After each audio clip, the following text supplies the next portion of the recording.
All right, good morning everybody and welcome to the District of Squamish Committee of the Whole for Tuesday, July 23rd. I am Councillor Janice Stoner and I'll be chair for this morning's meeting. Hatham Squalum, Kwislukmus, Tlasko Homish, Owemayo. We are fortunate to be meeting on the traditional unceded territory of the Squamish First Nation. Can I have a motion to adopt the agenda, please? Moved by Councillor Hefford, seconded by Mary Elliott. All those in favor? Opposed? Motion carries. We will jump right in and I will pass it over to Mr. Wickham for a discussion on the parking of Perth Drive. Thank you, Chair.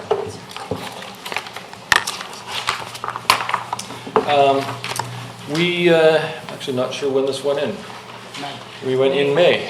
We put in a memo for information in the consent agenda regarding parking on the end of Perth Drive, which Mr. Buxton has brought up on the GIS for people's information here. And essentially staff have received a lot of complaints from residents about parking in that area. Bylaw in particular have spent a lot of time up there, and they came to the engineering department and said that they were having trouble enforcing the parking in the area because the signage wasn't very clear. Wasn't clear where people were allowed to go and not go and that sort of thing. So the engineering department did a fulsome review of the parking situation, came up with a plan involving new signage, a large sign with a bit of a map on it to direct people down to Garibaldi Highlands Elementary, where we have one of our new bike wash and tool stations. What are we calling those? Adventure hubs or something like that? TM.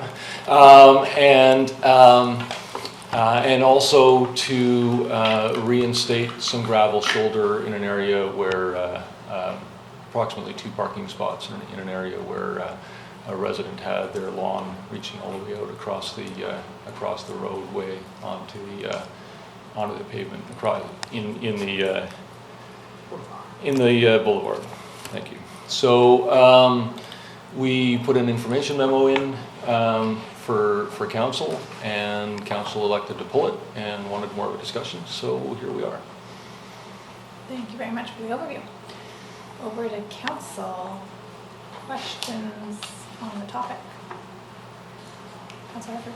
Thank you. I was curious, I agree that the signage to the Adventure Hub is important, and how about leading into that to catch them further up? They're up there and into what can be a very chaotic spot. But I think the room for improvement is noted. So just to understate that, but to catch them prior to that. So as far as whether that's, I don't know what that signage looks like, whether it's Adventure Hub parking with I know that the mountain bikers are one of the primary users, but trailers, and I don't know what that logo looks like to point towards that. Because I know that some of those Adventure Hubs, even the one in Bracknell is awesome, but it's just sort of a standalone thing unless you understand what those things are. It doesn't necessarily engage you to say it's a spot for me to start my adventure. So that I thought was one of the missing pieces. Was any thought been given to that? Through the chair, I don't believe so. I think sort of branding that and making sure we have better signage, as well as work we've been doing on social media, would catch a lot of the people who aren't on our social media because they're coming up from the city or whatever. I think that's a great idea. Councillor Anderson. Yes.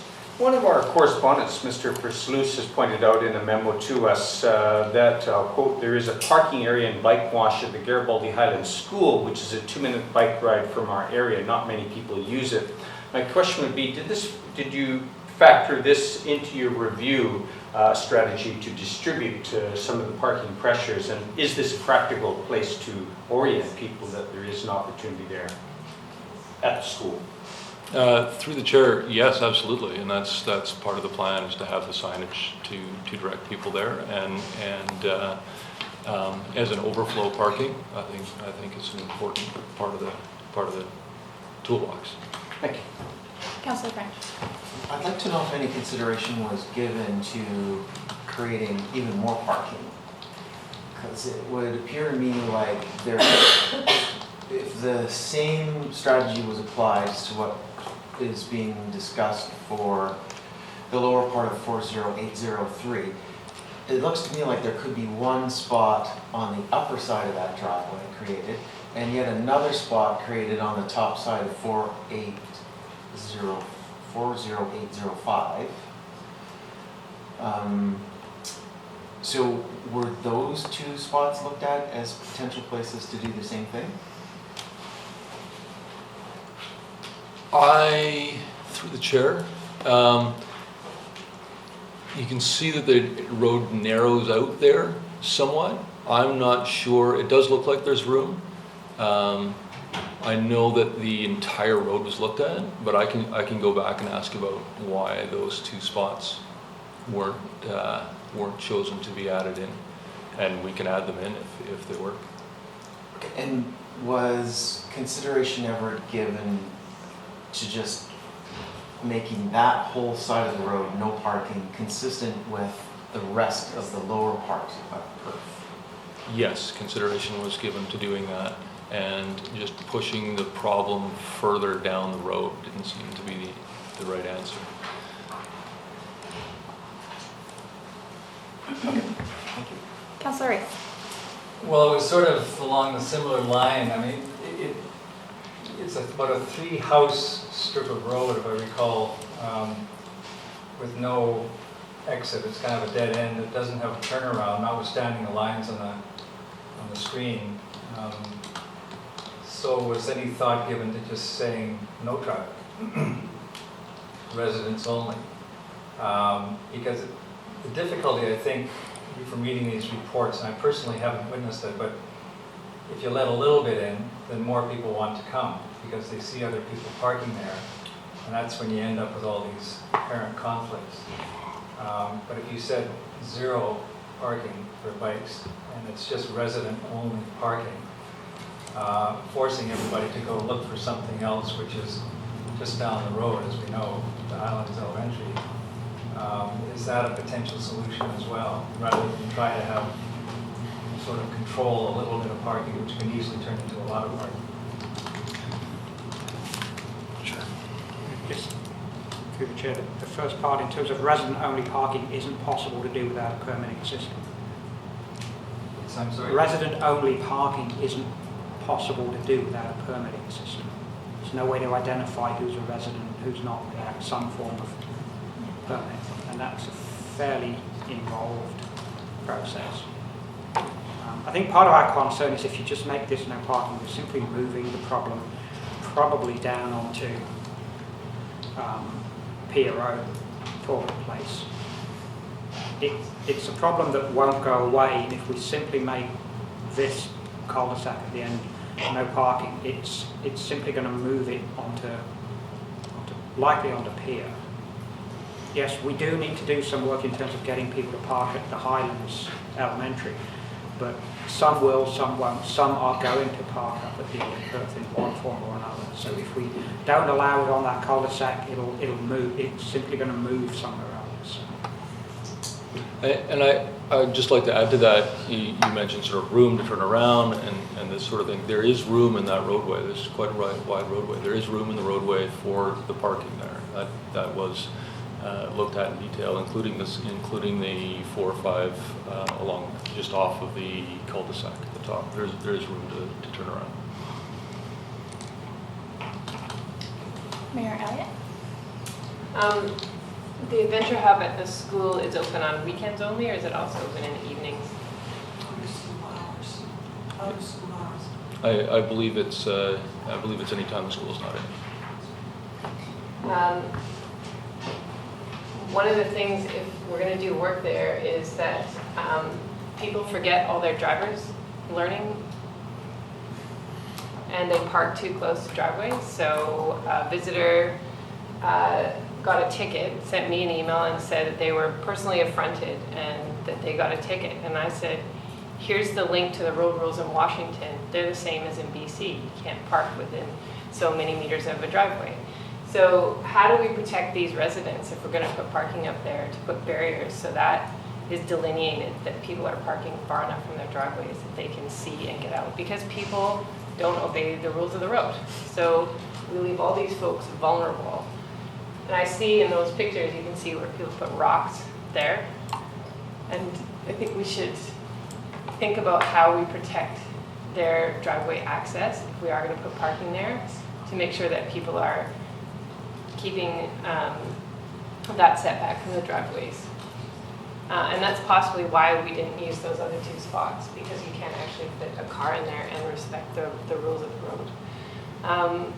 So yes, we should be signing those adventure hubs earlier. I don't mind seeing parking here as long as it fits and respects all the rules of the road, so people can access their driveways and they don't find people encroached on their driveway, because that's annoying. And you know, maybe our sign encourages people to just drop off only and go park somewhere else. So it's a challenge because we don't have enough enforcement officers to be up there. You know, permitting may be a long-term solution, but it's not a short-term solution until we have enforcement that could actually then enforce a permitting system, which we don't have. So I think we make the best of a challenge, and then we really need to start thinking about how people are going to access our trails long-term, and whether that's central parking hubs and people shuttle or that sort of thing. In the interim, I think as long as cars fit and protect the driveways of these folks, it's okay to have parking up there. Councillor Pettingill. So just if I can clarify, you've heard a lot of comments in a sort of related discussion around excessive speeds or perception of excessive speeds on Perth and in the Highlands and other neighborhoods. And also I think I've heard that it's challenging to deal with that with enforcement, and physical barriers and so on is generally the preferable solution. So my understanding is one of the reasons to consider parking, aside from trail access and all of that, is to actually help mitigate speeds, and that's part of what we're thinking in allowing more parking or ensuring that there's parking along Perth. Is that accurate, or is that not part of this consideration? Through the chair, that hasn't been part of the consideration because we're really talking about this one section of the cul-de-sac. I think parking and parking and paint treatments and narrowing of roads and that sort of thing is certainly relevant to the conversation in the lower section of Perth where we see the speeds. Councillor Herford. Thank you. A little bit of parking experience recently. My parking lot of my business hasn't had lines. They've sort of faded away over the last decades, and it's been a bit of anarchy and without direction. It's amazing where humans think it's appropriate to park and what is full and what's not full. So providing direction, I think, can really increase the capacity. So when I look at this, I'm wondering about on the east side of the road, is there room to do a nose-in parking setup if we're able to go further in? As this is obviously a high demand area for people to access up in Alice Lake and beyond. Can we go, is there room there to do a nose-in parking? And if we're probably paving to get to that and lines. And we've also got in the cul-de-sac, there's room and it's encouraged. I don't know, are there lines in that cul-de-sac? Because I know people park at the top, which eats up some of that turning radius, which is one of the concerns that we've had. So whether that be no parking lineage or space to do nose in, because we could, if you go from sort of a parallel / anarchy setup where people are kind of wedging in wherever they fit into a nose in setup, I think we could increase the capacity for the parking spots without really ruining the experience of both accessing that area and living in that area. But is there space for that, or is that something that was considered? Through the chair, on the east side, there are some areas that have space and some that don't. It might be a little bit tricky to sort of mix that. Our plan was just to have very clear signage on parking here, no parking there. And as you say, if we start, we could potentially add to those signage, nose in here or parallel only, something that we can consider. We don't have the budget at this point to pave that shoulder and put the lines in and that sort of thing. In the cul-de-sac, it is paved, and there is room for those cars that park there nose in. There is room for those, and that's something we could consider doing, is putting some lines there to sort of control that, just in that one area. This has been an issue for other communities. And North Vancouver comes to mind, top of Mountain Highway, which is where they access all the foam trails.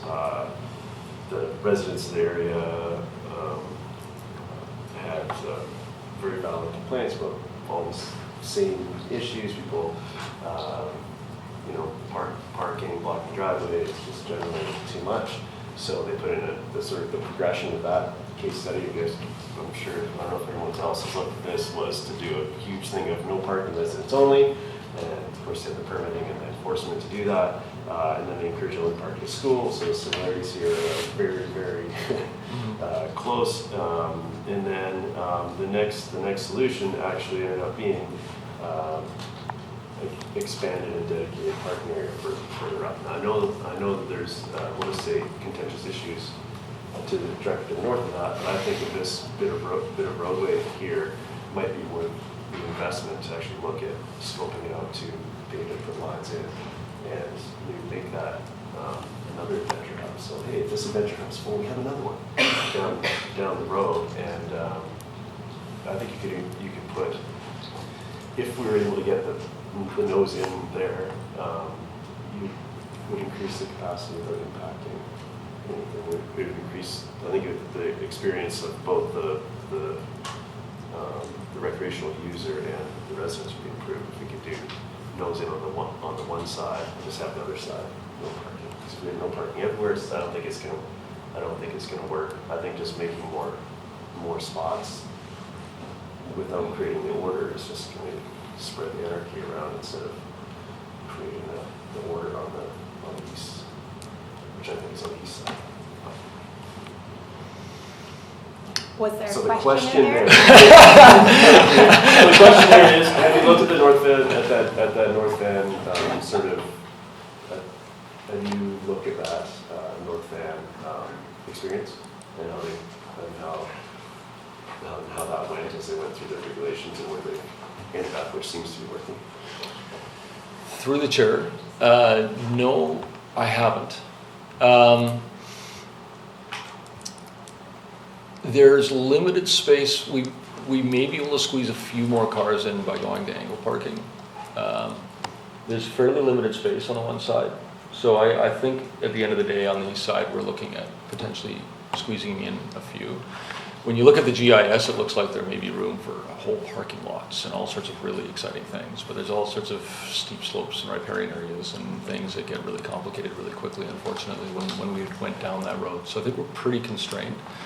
I'm certainly interested in exploring further whether we can do angle parking or nose in on the east side. I'll ask that question, as well as I don't think that would, though, negate the need to make sure we have as much parking there as possible on the west side as well, while respecting the driveway access, etc. Yep. Councillor Riss. Thank you. Could you pull up in the GIS, please, just a little bit more? Yeah.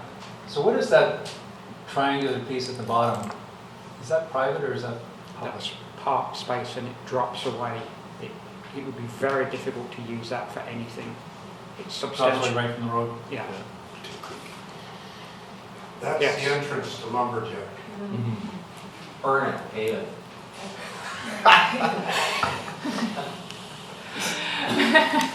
All right, let's pull this back together. So, take control. There are folks here in the audience that I do want to open up the floor to if folks do want to come and have some comments about the issue. I do want to recognize that there are lots of great ideas that have come to the table, and I know that staff have been in correspondence with the residents in this area, that we could spend all day talking about how exactly we want to design this particular end for parking. That is, I don't think, council's job. We have some very smart engineers who have been working on this. I think what we want to elevate the conversation to is how do we start to minimize the interactions between the adventure recreation that we've been creating within our community and the interface with neighborhoods. And so I think what I've heard so far around the council table is increasing that adventure hub signage and doing it earlier and sooner so that folks know where those are. I know we've had that same experience in Brackendale and other areas as well. And really improving the signage along this area of where people can park and not park, I think will go a long way. So I'm excited to hear those first few steps. But I will open up the floor. Folks, do you want to come and speak to this issue and make a comment? You need to come to the table and state your name and your address. And we do have a very full agenda, so we have a few more minutes, but we'll keep this short if possible. Thank you. Hi, I'm Shaver Sluice. My address is 40803 Perth Drive. I'm the one who wrote the letter. So our thing is that there's the congestion on the road. When they park on both sides of the street, it's unbelievable up there. Sometimes you can't even drive up, to get into my own house. And if they park just on the one side of the street, like the rest of Perth Drive, 80% of Perth Drive, it would alleviate so that people could then walk on the one side of the street, ride their bikes. People with dogs, sometimes just the dog walkers in the area, they can't even walk up the street. It's because there's so many bikes and they come down out of that trail so fast that with cars on either side of the street, it's just so busy. And the bikers are not just getting on their bikes and going and then coming back and going. They're out there and they're having their bikes on the road or on our lawn, and they're having picnics and they're out there for a while.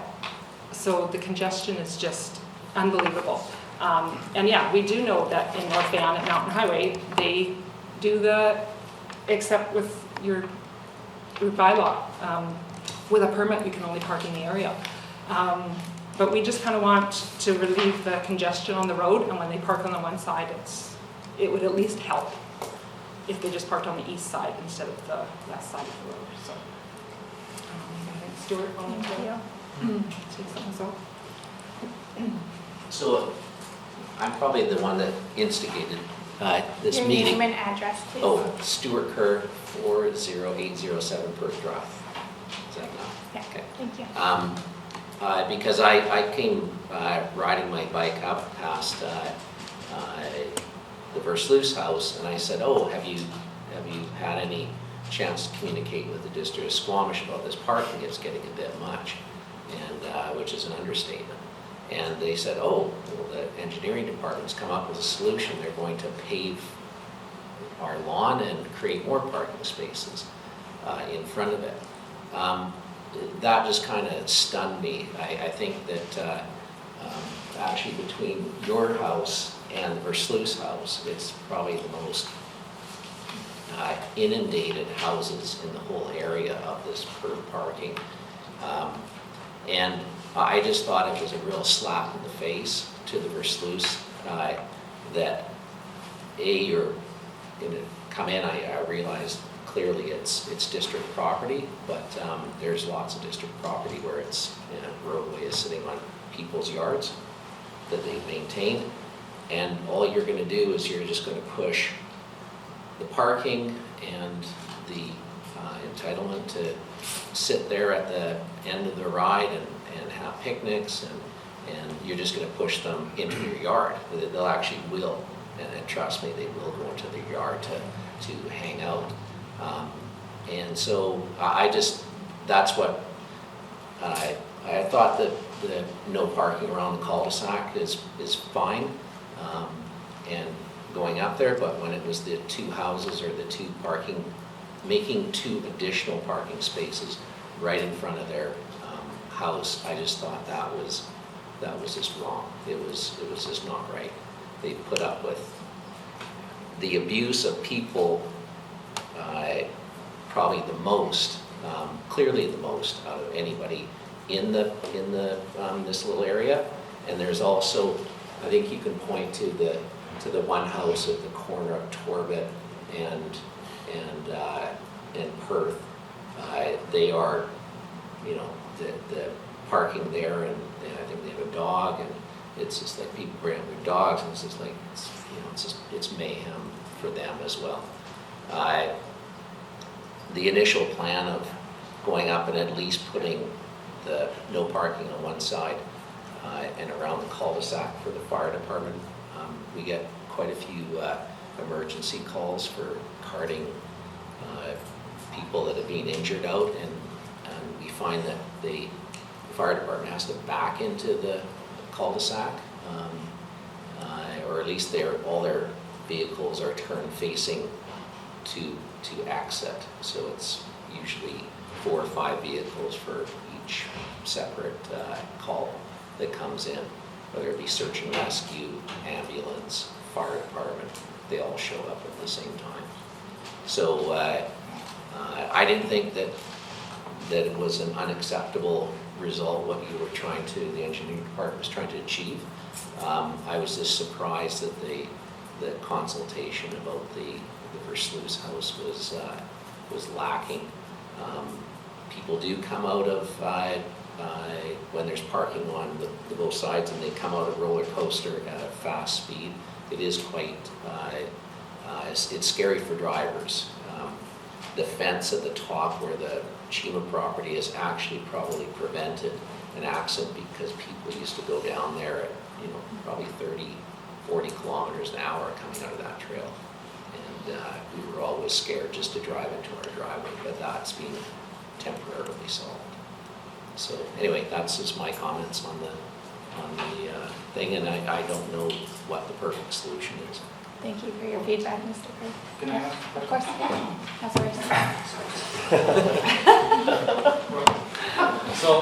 So if we were trying to increase the parking on the east side, would it be fair to say that the district then should remove those lawns and make that into roadway?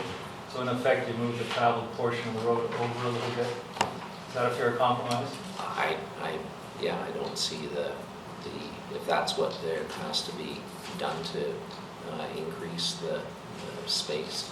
You could move it back. Obviously, you'd stop where, I don't know if you need to go right back to your demarcation line of the road to necessarily do it, but I'm sure you could figure out. There, on Perth, it has the no parking all the way up, and so would you be putting in a bike lane, or not a bike lane, but a walking lane, like there is on because if you have Perth and it does have a wide path going the whole way up, would you be putting something like that in? Not just pushing the road right over. I think you would have to have. Because there's a white line all the way up Perth Yeah. to Pia. If you want to speak, you have to come to the table because it is microphoned, because it's being recorded. So there is a walking lane the entire length of Perth, and just as there are walking lanes on Pia and other places. I never thought of that. Thanks, Mr. Kerr. That's it. Okay. We'll have one more and then Well, he's me. we'll move on. We're a team. We're Gordy and Kathy Oranger. We live on the corner of Perth and Torbet, and our little dog is what causes the mayhem. Sorry. And he only barks at dogs, not at bikers, so the mayhem is constant because everybody has a dog who comes off a roller coaster. We moved there in 2010. It was to be our forever home. We moved down from the top of Thunderbird, and when we moved there, we thought it was cool to live at the bottom of roller coaster, and we listened to the happy noises of the cyclists coming off of the rides and the yahoos and the little kids, and we loved it. I loved it. I had no idea at that time that the 5 cars parked beside my fence that I put in to keep my mayhem in my yard would result in there being a constant, never-ending traffic jam all the way up Perth on both sides and up Torbet Because you're saying it's not impacting. It is impacting. It has been impacting for some time. And 5 cars in 10 years has turned into every parking spot on every side of the road being full from, it used to be 10 o'clock in the morning. I thought cyclists were very civilized. They didn't start cycling until 10. Now they're starting at 9, and I guess soon the cyclists who want to beat the traffic will then arrive at 8. And they do cycle at night. They've got these really cool lights, so I can sit in my living room and watch cyclists come down roller coaster at night, and my dog goes, "What is that? Are there aliens? I didn't know there was aliens." So you are trying to mitigate a problem by adding 2 parking spots, 3 parking spots. You cannot mitigate that problem by doing anything like that, because all that'll happen is those spots will be filled. People are going down Perth already. They're already parking down Perth. They're already parking down Pia. You're just going to continue to allow to me, as a person who's lived in Squamish 50 years, who was involved in the development of the Highlands with Pat Good, I was there when he put in Thunderbird. When we named Pia, which was named after his office dog, and Friedel, which was named after his wife. I know this place. All you're doing is making the residents feel like they aren't important, even though they pay taxes, that these people who come, and hopefully they buy gas, but I doubt they do much more. They might go to the watershed, but we go to the watershed. We buy gas. We pay taxes. We're not as important. You're accommodating people coming. I appreciate that a lot of Squamish residents now ride their bikes to the trails. Why? Because they can't get parking. So they ride their bikes there. So a lot of these people are from out of town, and that's great. But what about the people who live here? We are the base of the community. I work here for a construction company, and we've helped build a community. Why don't we matter? Why can't we put our trailer in our yard and take our trailer out of our yard when we choose, as opposed to me having to put a rope across the road, block the road, ask people, please don't park here, so we can get our trailer out of our own yard? Why do we get ticketed? They managed to give us a ticket on July the 1st, stat holiday, for parking our trailer on the wrong side of the road beside our fence, which, okay, might be wrong, but it happens all over Squamish.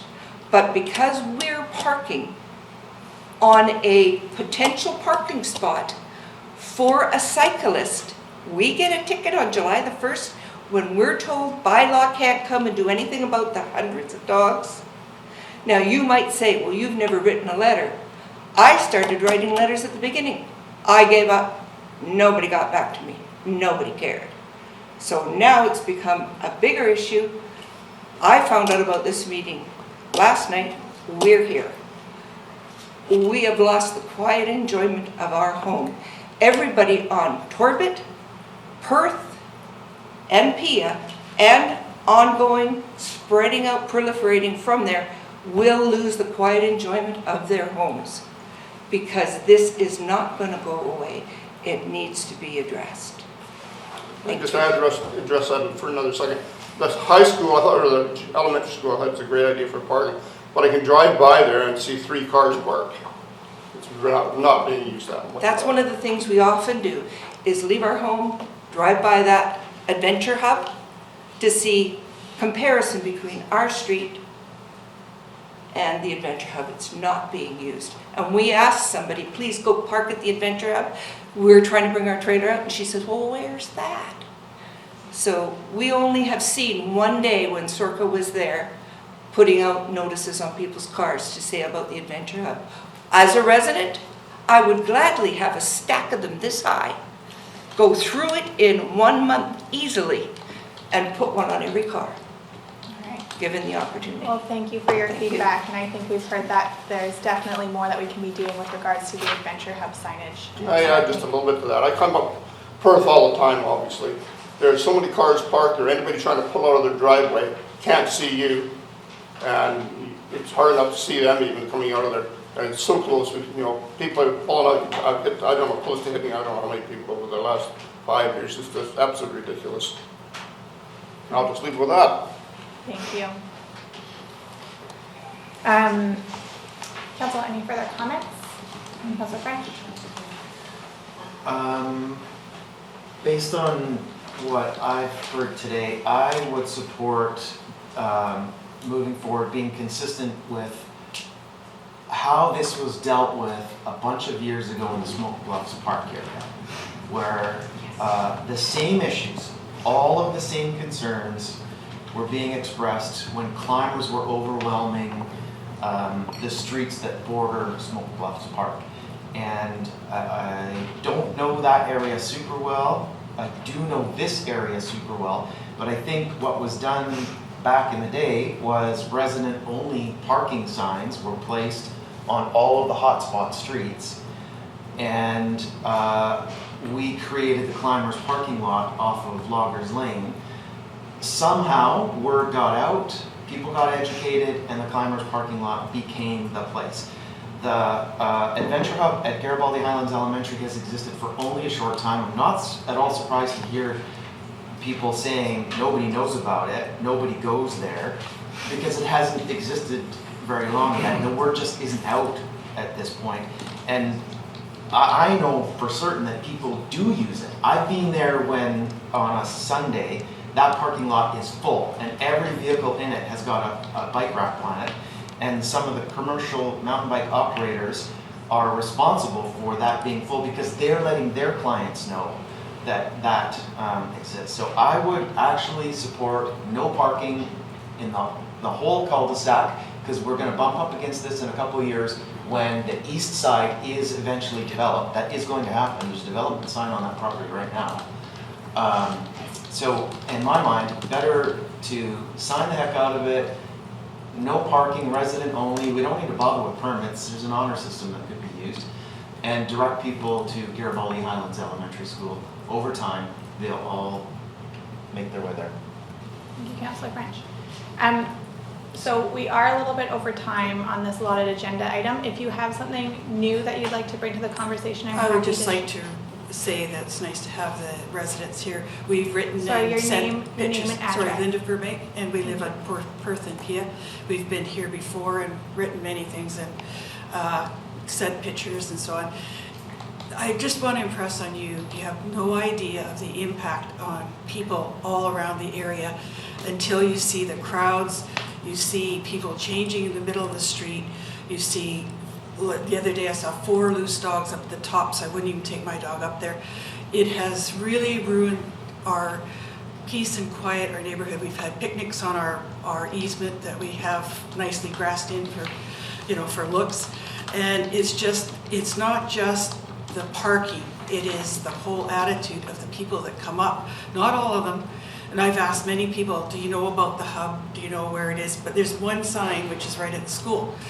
So we've just asked for signage, try to move people there. And like John said, that east side is going to be developed eventually. I had suggested last year, maybe you could look at working with the park at Alice Lake and try to get people coming up from the other side. Because eventually, if Bob decides to cut that off, they won't have access to those trails except from the backside. So long term, the parking is just minor in some ways, because the whole thing will have to change eventually when the properties are developed. But the peace of mind for the rest of us, and we don't get it as much as the folks here do, but it's ruined walking trails up there. I don't even take the dog up there anymore. I used to go up there all the time, but I wouldn't dare. And same with Jackstrip. It's just too dangerous, and it's the attitude of the people that come as well. Not all of them, but a lot of them. So Thank you, Mrs. Burbank. All right, so I think we've heard a fair bit of consensus. Mayor Elliott. I think the important thing to keep in mind is that the memo on May 21st was an attempt to find a short-term solution to a long-term problem that we will have to grapple with as a council. We have to think about access, not only for mountain bikers, but also for kiteboarders, and we've got demands for a boat launch downtown, and so I think that when staff look at this again, we should be looking at consistency. We should be putting in a system that doesn't require residents to be our bylaw officers, so they shouldn't be the ones that have to be out there talking to people. It should be really intuitive where you can park and where you can't, so that these folks don't have to confront people all the time. So how we protect their driveways, that sort of thing is important to me. Consistency, so if there's parking on one side of Perth, maybe we carry that up. The other piece, because I have direct experience, is that access for search and rescue and ambulance and fire. Given my own husband was carried off that trail a couple of years ago, that's important, and they shouldn't be delayed in that regard. So I don't want to design a road, but I think a temporary solution has to protect the rights of the citizens up there, create or manage some of the parking that exists, keeps the roadway open for emergency services, better signage, as we've already talked about. And then we, with our trails groups, need to think of a long-term solution for where we're going to put people, because it already brings over $10 million of revenue, the mountain biking community, to our community every year, and we need to balance that with the rights of our citizens for the quiet enjoyment of their homes. So I still think there's a short-term solution to help manage what's already happening up there, but just with a little bit more respect for the residents that are up there. Thank you. Councillor Anderson, I did see your hand. Did you want to add? Yes, I'll just very briefly, Councillor French has made some observations regarding the areas vicinity of Smoke Plus Park, which are quite accurate. 8 to 10 years ago in particular was a problem. I just wanted to point out what hasn't been mentioned yet in that context was, yes, we have signs, residents only parking. Actually, we've lost several of those through the road upgrade, but the role of the Climbers Organization and the Smoke Plus Park Advisory Committee, without the help of those two, we would have no solution today. So the self-organization of the recreationists themselves has been our solution on Hospital Hill, and I'm sure that that will be applicable elsewhere. Councillor Herford? Thank you. Earlier, the suggestion of nosing in or sort of the specific design there was going to generate a few more spots, and I think that we can, especially with the residents that we've heard from today, would say that a few more spots doesn't really solve this. So whether I don't think that's necessarily what we need to do. I do agree that a very focused area for parking, sign parking yes, and hard sign parking no. So whether that be around Torbet, Pia, wherever that sort of overflow is, so that when it is full, it's full, and the alternate is to go to the school for the adventure hub. And then as we continue to plan our community, this demand for access isn't going anywhere but up. So it needs to be taken into consideration as we go through and figure out where those sort of interface areas are, what we're going to do with that demand. I tried to take some visiting family to Alice Lake Park on Sunday, not usually having weekends off, and that was a bit of an experience. You're parking at the chain-up area is full of people on the whole road. So, this is something that's happening everywhere, and I like the parallels with Smoke Plus Park, and we need to find a place to go, and people generally go where they're told to go. We don't really have somewhere to send them. We have the school here, and that's not a perfect solution either. I'm pretty sure that parents of that school, which we've heard from on speed issues and other safety issues around that school, this demand is every day, as we've heard from the residents. So that facility is not available every day. It is empty lots of times, but sometimes a lot of times it's not available. So none of this is a perfect solution, but we do need to consider this as we go forward with more planning. So I think staff's heard a lot from us today, and has stuff to take away. So. Councillor Rice. Yeah, just my final comment. I'm going to go back to my original comment. I think that a little bit of parking isn't going to work. And I think we're just going to have to create a regime like they do in other municipalities where it's resident-only parking, whether it's by the honor system or a permit system. And we have to kind of deal with the people coming in and shape their behavior, just like mine is shaped when I go to try to park near Broadway and find as soon as you go to 8th and 7th, it's all resident-only parking, forces you onto the commercial areas. I think that's what we're going to end up dealing with, particularly where we have these hubs in the middle of established neighborhoods. And we're just going to have to kind of bite the bullet and get down there. All right. Thank you very much, everybody. I will wrap this up. I think we've heard lots of feedback from both the community as well as council on the issue. As was mentioned, this is one of multiple areas within our community where we see these challenges with regards to access and the growing tourism sector in our community. And so this is a short-term solution to a long-term discussion. And so I encourage everybody to continue to be involved in the discussion, especially with the immediate solutions that are being put forward at the end of Perth. So thanks so much. And we will move on to our next topic, which is the Squamish Public Library. I know that you finished up with that, so people just would like to have sort of an idea of what's going to go forwards. So that's it. They just want to be communicated with. I will get Ms. Glenda to comment on that. Thank you through the chair. Staff will debrief this conversation tomorrow, and when we solidify the plan to deal with the parking and the signage, we will definitely communicate directly with all of the residents of the area. So you'll hear from us very shortly, by early next week, I guess. Thank you very much. Okay. Thank you all. Thank you.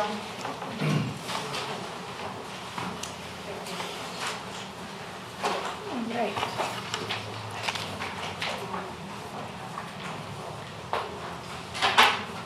So we will have Mr. Gayton and Ms. Bloom come up. In the spirit of full disclosure, I live at Pia in Perth. So that topic was interesting to you, and you don't mind Very that we went a little bit over time. Very interesting. Great. I like the bikers. The spirit out there is great. That's nice to hear. All right, so we get a mid-year update from the Squamish Public Library. Excited to have Ms. Bloom and Mr. Gayton here. And I'll pass it over to you, Ms. Bloom. Thank you.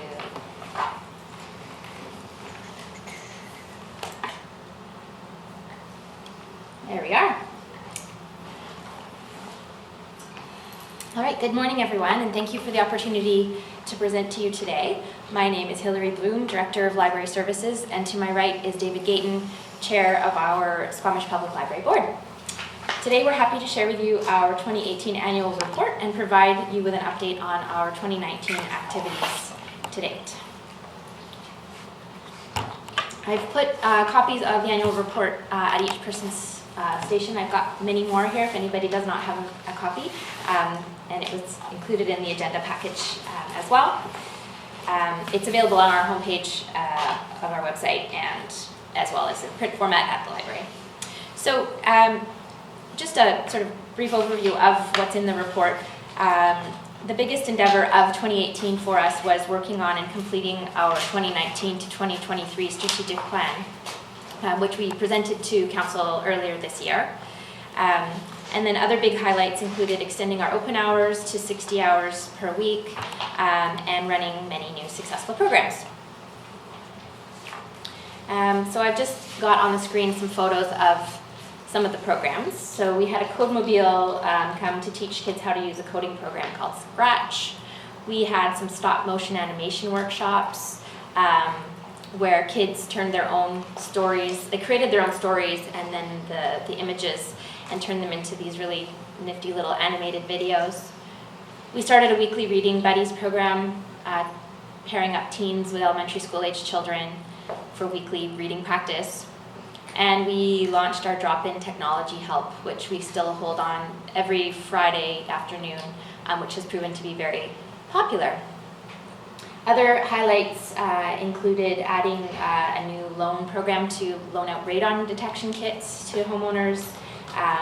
We have some new environmental learning packs, like a bat pack to learn about local bats. Ever interesting and popular topic lately. And we partnered with Work BC to run a successful series of job fairs. We offered a food for fines program to forgive outstanding library fines for a period of time in exchange for food bank donations. And we installed a new welcome sign at the front entrance, as well as additional seating and tables for people to work and study at. So the list kind of went on and on last year. And then if you look at the screenshot there is part of the report as well. It's the statistics portion of the report.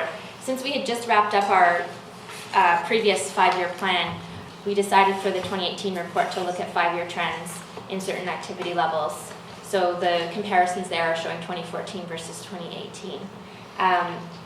So our goal from our last plan was to increase activity levels in general by 15%, and you can see we saw increases in all areas.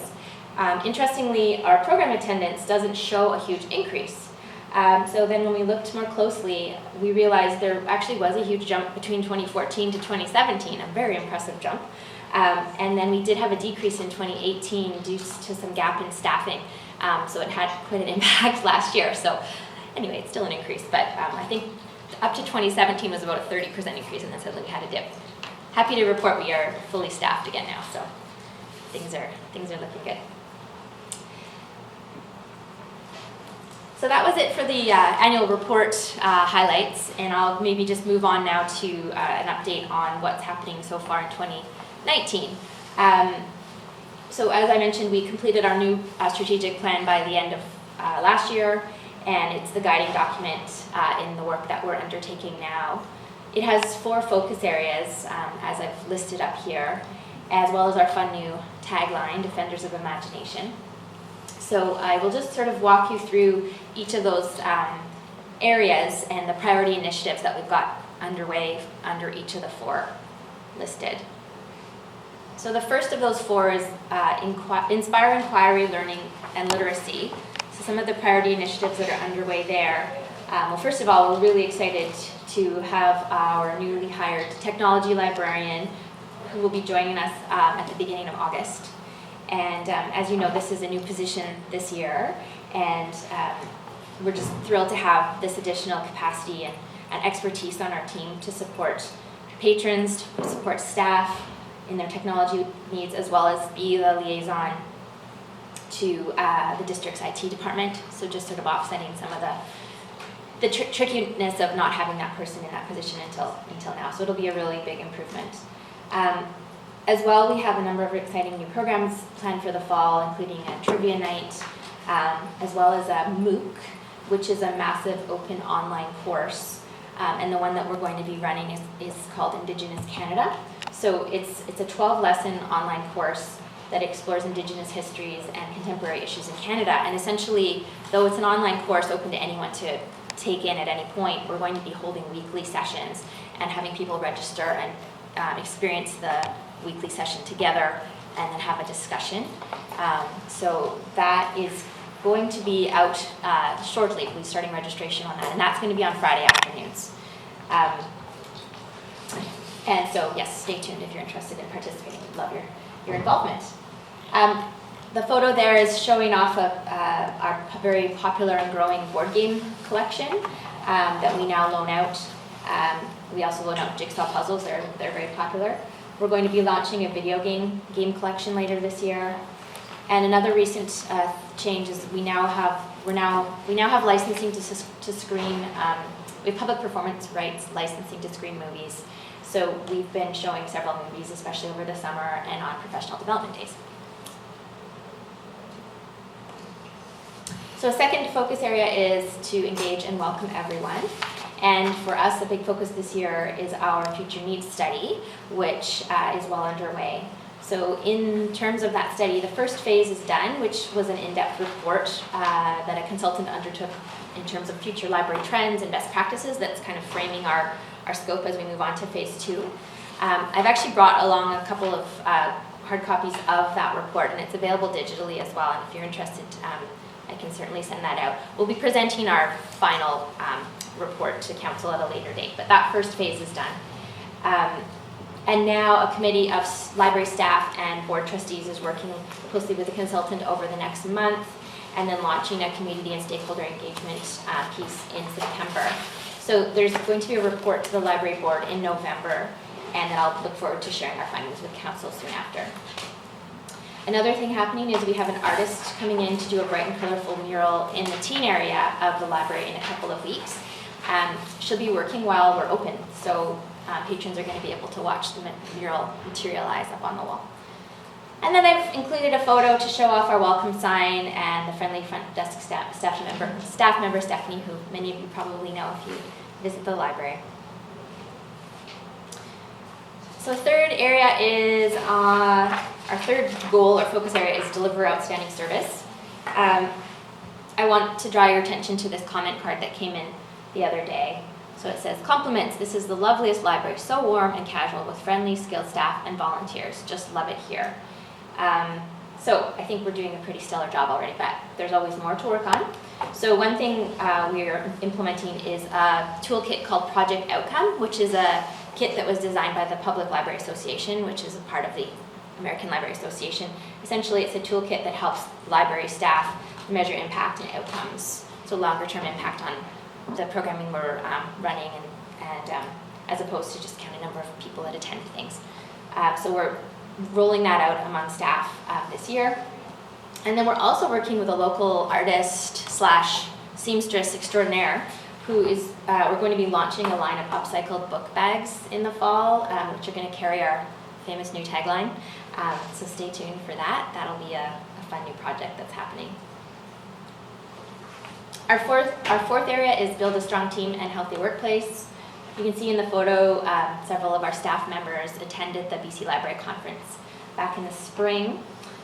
In addition to that, a few things that are happening in this area includes developing a staff-built recognition and reward system. As we know, there isn't a one-size-fits-all solution to how people want to be recognized, and it's an area that I'm focusing on in my role, and so I'm working together with staff to figure out a way that we can make it meaningful and important to everybody. So we're working on that starting next week. And then on the board front, the board has committed to creating a robust annual calendar to ensure that all the necessary tasks and duties are getting included and getting done each year. And we've moved to a 3-year budget presentation to help better forecast longer-term spending and planning accordingly. All right, and then in addition to all those highlights, I want to draw attention to perhaps a more frivolous but also very fun aspect to our library, which is our social media presence. We do all sorts of fun campaigns on Instagram and Facebook, including a really good April Fool's joke about checking out a puppy. And we participate quite often in Bookface Friday, which is a thing. So Bookface is where you take a cover of a book and you somehow put a person, a model in place so that it looks like they're all part of the book. You should look it up. There are millions of amazing Bookface posts out there by other people, a lot of times librarians. So that's Maria standing in for the model in that Richard Wright book. And also we created some fun new pins. You can't really read it very well, but that little unicorn was wearing one of our new pins, Libraries Are For Everyone. So just another fun campaign that we showed off online. So this is my shameless post on that. If you're not already following the library on social media, you should really hurry up and do that. And then just a few more photos highlighting our staff and volunteers. Up on the top left are our Summer Reading Club programmers, Sarah and Harnoor. Sarah is a Quest student and Harnoor is a Ohio Sound Secondary student. And they're doing great this summer. We have almost 400 children registered for Summer Reading Club, which is a big bump from last year. In the middle top, that's the intrepid office administrator, Hannah Pierce, who handles all our bookkeeping, facilities, and literally a million other tasks. And then bottom left is our public services librarian Rachel showing off our Canada e-read title glass beads in front of some beautiful Squamish Nation beading work in our foyer gallery. And then on the right are two volunteers who were acknowledged for more than 25 years of service. So on the left is Sue Foote, Aaron Foote's mum, and Lorraine Lewin was a staff member for 25 years, and she's been volunteering now with us for 5 years. And these are all things that we try to post and highlight on our social media as well, because we find that the community loves celebrating the people behind the service. And finally, just a couple last photos that I think also showed up in the annual report.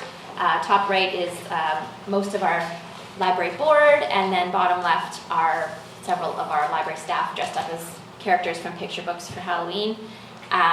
This is who keeps the library chugging along, and it's a really great crew of engaged and active board trustees, and very supportive in me and my role, and making sure all these things that we've written in our plan are happening.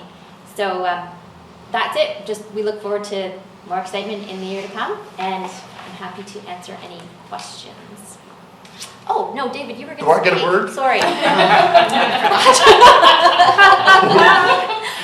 Yes, you I'm were the going to bump on the log. jump. As usual, Hillary has pretty much told you everything we need to tell you. I might emphasize a little bit about what we're doing at the moment and what we're expecting to do. When we were here earlier this year, we talked about the future of the library and the fact that with all the demographic changes in Squamish, we're at capacity. And if we're looking down the line, we will not have the capacity for new programs. And so that is why, as Hillary suggested, we're doing a future needs assessment. The first part is complete. This is a fabulous document done by a local lady. I think it should be made into a book and passed around. I think it's a feather in the hat of the library, not to mention the lady who did this. It's a fabulous document. Anyway, it's like a candy store. You know, it tells us what other people are doing and what experts are telling us is going to happen in the future, which of course is a chancy business. I think what we need to do now in the next step of our needs assessment is to take this material, put it in a form that's presentable, and take it back to the community. We've already gone to the community, and the community says, we love you. But the community doesn't know what's out there in terms of future libraries. And I think what we need to do is to take this back to them and say, okay, do you see yourself, do you see our community in this futuristic library? What do you think would suit you, and what is best for the Squamish community? So I think that's going to happen in the next couple of months, and as Hillary suggested, we will have a report by the late fall. The one thing I would add is that I read through the real estate and facilities master plan, and it looks as if the library has a major role to play in all of this in the future. So count us in. We're players. Thanks. Fantastic. Thanks so much for a great presentation. Council, any questions? Councillor Anderson. Hillary Bloom has discussed the program attendance figure over the 4-year period under activity levels, and you referred to there was a gap in some staffing. I had wanted to ask whether another factor there might be that we only really have one meeting room, and if you had an additional meeting room, is that also reflected in that statistic, that the room is maxed out basically at the present time? That's a great point. We were talking about this yesterday in terms of if we did have the opportunity to start using bigger spaces, what would that mean for programming, attendance, and the type of programming we would then consider offering. Right now, our scope stays limited to sort of 50 chairs in a room. So I think there is that limitation that's imposed in terms of what's even possible right now with what we have. There's been the odd time where we did the Truth and Reconciliation event a few years ago, and we decided to go to the Eagle Eye Theatre because we had a sense that it would be very well attended, and the theatre was nearly packed, and that's a 200-seat theater. So I think that that is a factor as well. Thank you. Mayor Elliott? Thank you, as always. On our special meeting agenda this afternoon is a letter from the town of Ladysmith supporting the City of Victoria's resolution to the province to increase provincial funding for libraries. Certainly it's my intention to put forward a motion this afternoon that we do the same. I think it's really important that the province look at their funding model, which has been quite stagnant, and increase that. Because the work of the libraries, especially in the broad sense of creating literacy and equity in communities, is so important. So I really appreciate the update and look forward to, one, reading that report, so hopefully you can forward council a copy of that, and seeing what our community says about that as well. Councillor French? I love everything you're doing over at the library. It's been such an important place in my life. As a young kid growing up, when Mrs. Merchant, my neighbor, was one of the main clerks, and Lisa's mom, Mrs. Painter, was the librarian, the head librarian for a long time. I think she did a really great job of running that facility, and she's trained the people who have come after her very well. I wanted to know, the upcycled book bags, is that intended to be an ongoing program or just a one-time hit? Well, we're gonna sort of pilot it and see what happens. We want to provide book bags as an option because we've been taking in plastic bags, reused or repurposed plastic bags, and I struggle with that. But we want the books to stay dry in our rainy climate.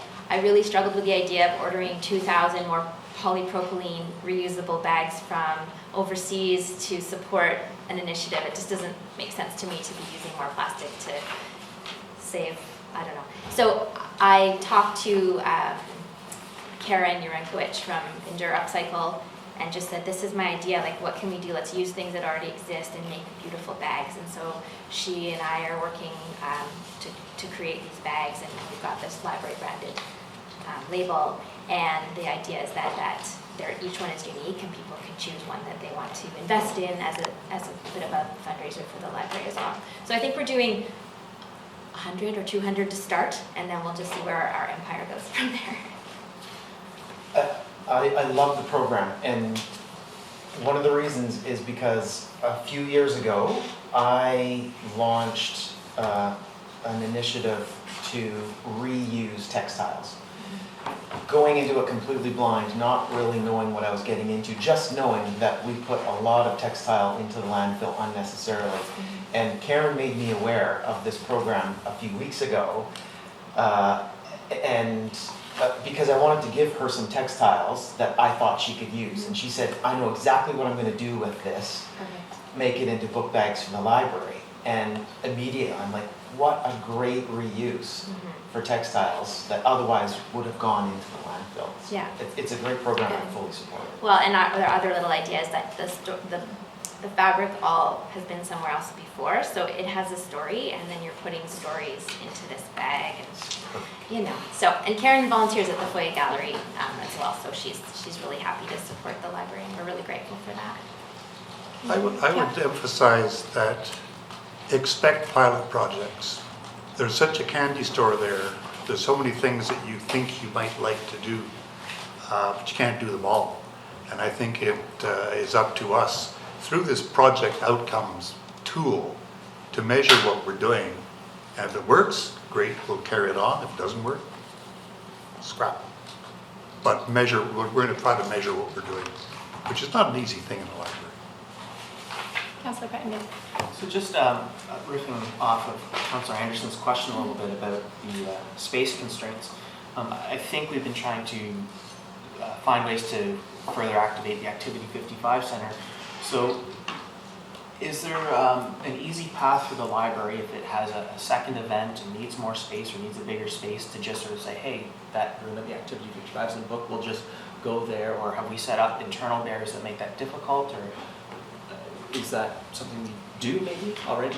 So conversations about that are just beginning in terms of what that could look like, what that would mean staff-wise and otherwise. So I'm meeting with Tim Hoskins and Neil Plum fairly soon to just start exploring that idea. The proximity to the library from the 55 is a good thing in the sense that for somebody who would be attending the library program, to get to the 55 is not very far away. I think that I'm confident that we could then offer programming that would really reanimate that space, especially in evening hours, which is when we often have some of our larger programs. So we are beginning to talk about that. Councillor Herford. Thank you.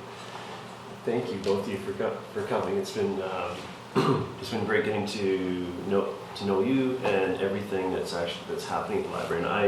And I felt that the annual report was it's amazing to be so short with how much stuff is happening there. And I'm really looking forward to meeting the new technology librarian and seeing where that takes us. And David's point of the candy shop, I like that analogy of this phase of the future needs study is really interesting. There's so many things happening sort of in the library realm that doesn't necessarily, that we don't necessarily think of at first sight. So I'm curious to see where that takes us and where our community thinks of that. So I look forward to furthering that work, and thank you so much for what's happened so far. Thank you. Councillor Rice. Thank you. And just my comments, I agree with the mayor on the importance of the library in our society, in a broader scope of things, and so I'm very much supportive of your efforts. I liked the annual report, actually. It's like our strategic plan. It's relatively concise and has a lot of pictures, and so it was easy to follow. But I am looking forward to the report you have. I'd like to see that, actually. I'm curious to see that, and also the presentation in the fall about the future needs, because I think this is quite a critical time in my thinking for a number of district infrastructure issues, and the library is certainly part of that. So I think that will be an important discussion coming up. We agree. I'll put myself on the list, and I agree. Thank you so much for everything that happens at the library. It is such a critical component of our community in so many ways. Following on what the mayor said in terms of provincial funding, was one thing that I was actually really surprised by in the annual report is how little provincial funding the library gets. And so I am excited at our special business meeting this afternoon to support moving that letter forward when it comes. And I think, Mr. Gayton, you said it right, that with the real estate and facilities master plan, there's lots going on in terms of needs and wants within the community with regards to facilities, and the library can play a really important role in what we look at and scope for that going forward. So I'm really excited to see that you guys are doing the future needs assessment. That phase 1 is complete. I too am excited to read it, so please forward it to council. And to look forward to integrating those pieces with the work going forward. I think, the master plan, it opens up all sorts of partnership possibilities, and that's very exciting for everybody. Very much agree. I will leave a print copy of the report, maybe with Mayor Elliott to start, and because the online version is 70 pages long, and that's a lot of screen to be staring at. So I can make more copies if you'd like. I'll send the link as well. And then just further to the point about the provincial advocacy, thank you very much for bringing that forward this afternoon. The library board has written a letter as well directly to the province about it. And I was just recently contacted to ask if our library would be willing to be featured in a BC advocacy video about the impact of libraries in communities. So Squamish is going to be, they're going to have a film crew coming up in the next week or two to talk about our library and all that we do. So. Fantastic. So great. Thanks so much to you both for being here, for the presentation, and all the hard work. Thank you very much. Thank you. Council, do you want a few minutes, or should we? Yeah, we will recess until 20 after, so yeah, 4 minutes. Go. Generous. All right, we welcome back to Committee of the Whole. We are partway through our agenda, and we're about to jump into the Squamish Marine Action Strategy update, and I'll pass it over to Ms. McJannet to give us an update. Great, thank you, Council. Hello, community. My name is Sarah McJannet, and I am Community Planner with the District, and Caroline Ashikian is also our Environmental Coordinator joining me at the table. So today, I'm pleased to present a quick review and implementation update respecting the Marine Action Strategy. And this is a strategy that was somehow developed in parallel with the Squamish 2040 OCP update with the help of Pacifica Blue and Myriad staff and members of the community. And it was endorsed by Council in July of 2018. So the update today is to quickly review the Marine Action Strategy purpose, or I'm going to refer to it as MAST for short. There's no shortage of marine puns. We've exhausted them all through this process. So we'll look at the framework that was created to inspire, coordinate, and review actions that contribute to waterfront revitalization and marine stewardship. You're familiar, I think, with the overall focus and action areas within the strategy. So the main focus is to review progress on the immediate actions that have been either completed, are underway, or in progress, or have not yet been budgeted and resourced. And we're also seeking Council feedback in any direction on key priorities and recommendations for actions as we move into the Budget 2020 cycle coming up fast. So most of Council, I think, is aware of the backstory for MAST. It's been a long-standing priority for the District, and a progression of work has occurred on this file and project over the years. So early work, as you know, was led by real estate and supported by planning. It involved considerable research on marine jurisdiction, regulations, strategies, and approaches in other communities. And we did a lot of engagement with local, provincial, and federal agencies. And this really set the stage and guided our approach for the marine strategy. And in phase one, we did a lot of work, and the actions were focused around addressing a lot of acute marine issues and risks that we were facing. So unauthorized mooring, derelict vessels, pollution,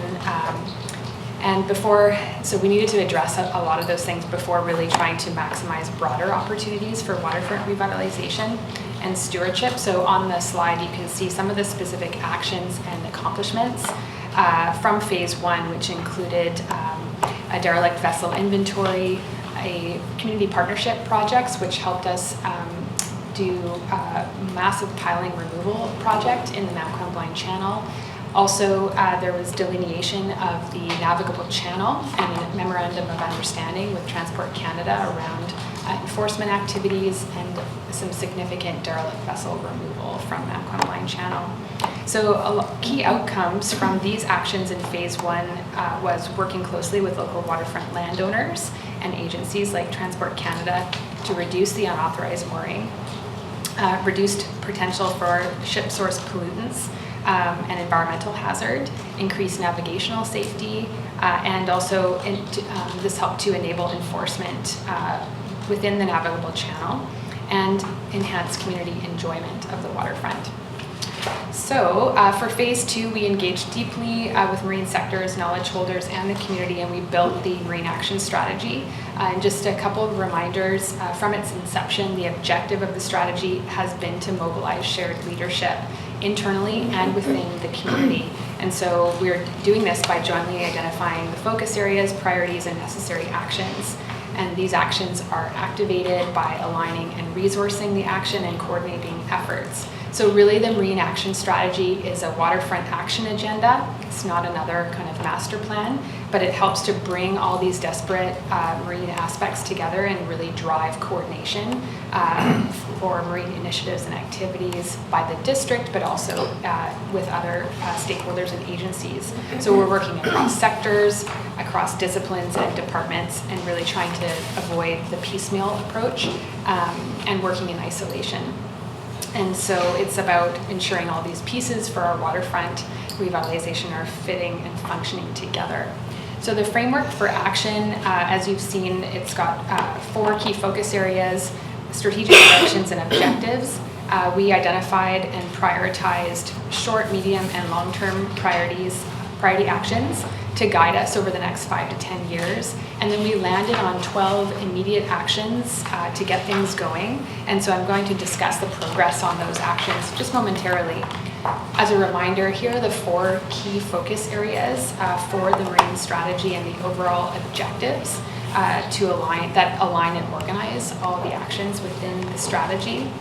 And then this is a sort of diagrammatic picture of how we are moving from those broad aims and marine objectives and how we move into specific tactics and then into focused actions. And we just want to stress there's a lot of action, that for every action there's more intentional planning and engagement that we do to establish the scope, flesh out roles and responsibilities. So who and how will the action be led, what resources are needed, and what is the timing. And also, how do these actions relate to one another? Are there opportunities to synchronize with other work that's being done, or are there time sensitivities? So that gives you a reminded sense. And just before moving into our progress report, in summary, the strategy represents over 70 prioritized marine actions across the different focus areas. The district was identified as a lead and champion for approximately 60 of those actions, while playing a support role for another 10 or 11 actions that were either underway or identified as needed through the engagement process. All the actions invite collaboration. They all involve, for the most part, interagency work with a variety of agencies and stakeholders. And again, it's really around mobilizing shared leadership where we have jointly held priorities and we can advance collective action. So this visually just shows you the ongoing implementation of the action strategy. So with the actions identified, we again work to scope and flesh out the actions across different departments and in consultation with the community. And then we bring it forward for budget. And then once resourced work on those actions advances, we report on progress as we go and evaluate the outcomes of those actions. And again, the actions represented in the marine strategy emerged through the process, but as we know, new actions arise over time. Things bubble up, and so we're going to be able to evaluate and prioritize those, see where they might fit within the greater marine strategy as part of the annual review. So in Q3 2018, with endorsement of the strategy, we had the subset of actions within the strategy. For the 2019 budget that got underway a short time later in Q4, we were able to include some administrative level actions in the 2019 budget. This included ongoing commitments, our work with the Howe Sound Community Forum and the Ocean Watch Task Force, as well as continued work to support the Squamish Estuary Management Committee. With the existing work plans and a number of major project commitments that we had going for completion, we weren't able to resource all 12 immediate actions right out of the gate. As you will see, we did take some initial steps and did outreach and participated or supported a number of immediate actions resourced through our departmental work plans.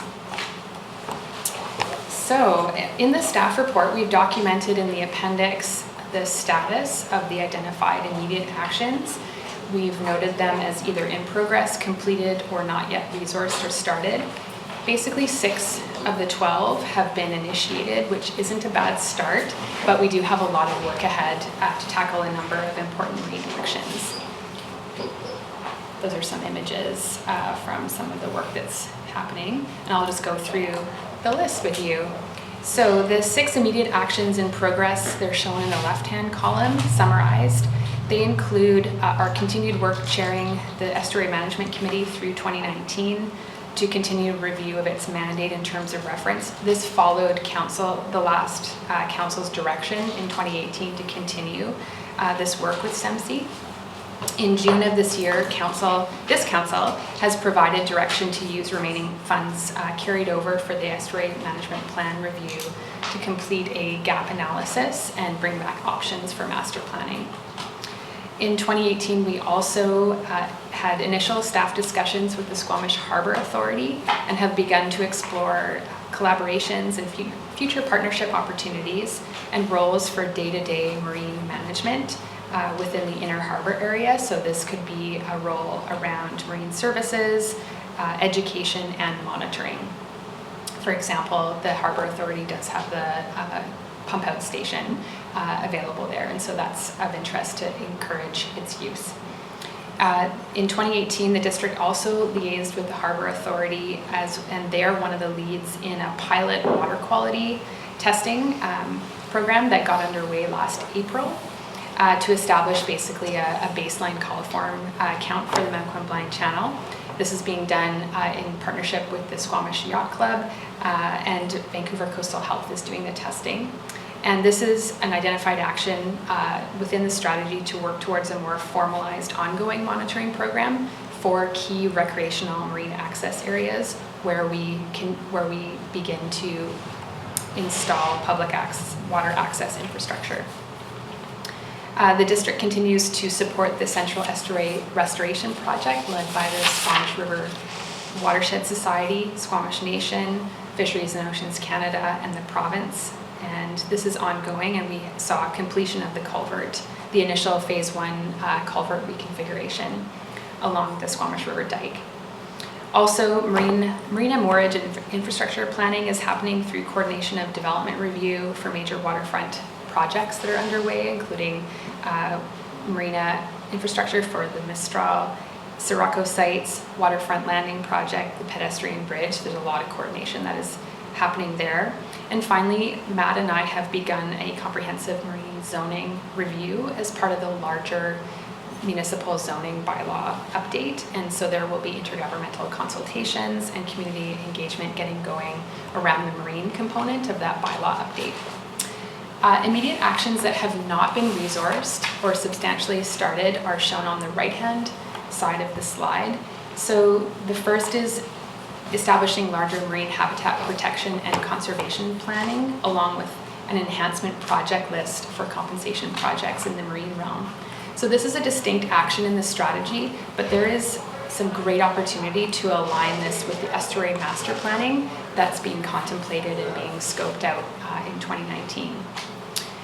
Further, an immediate action that was deferred or not included in the budget was developing a marine integrated spill response plan. This emerged in the strategy in discussion with Squamish Nation as well, so there's an opportunity to bring this forward in our work. And it was not brought forward in 2019 given the Sea to Sky multimodal evacuation plan that was well underway and was taking up the majority of our resources. The dredge management program and funding strategy. This actually already sits within the 2020 budget. It was put forward initially in 2019, but through the budget review and discussion, it got moved. The initial amount noted in the report was $50,000 for feasibility. David has confirmed that based on initial scoping, it's sitting within the 2020 program or budget for $100,000, which is a larger amount, but we can speak to that more in terms of the scoping and why it's sitting at that amount. Finally, local marine transportation and access planning has yet to be resourced, and it will be scoped for discussion for the budget in 2020. This is an action that's quite relevant to continued downtown redevelopment and growth planning.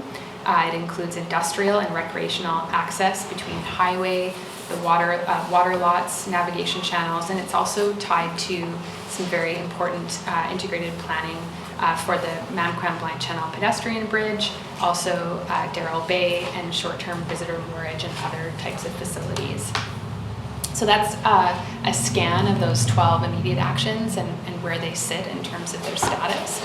And then for budget 2020, for this next budget cycle, we are proposing to bring forward the remaining district-led immediate actions, as well as some other actions that we think are timely to bring forward for near-term consideration. There's some opportunities that exist to build relations, leverage available opportunities, funding, and/or partnerships. So 2 additional action areas that we're recommending that we bring forward for the 2020 budget are to work to advance intergovernmental marine planning alongside Squamish Nation. This can be supported through the Howe Sound Community Forum and our regional channels.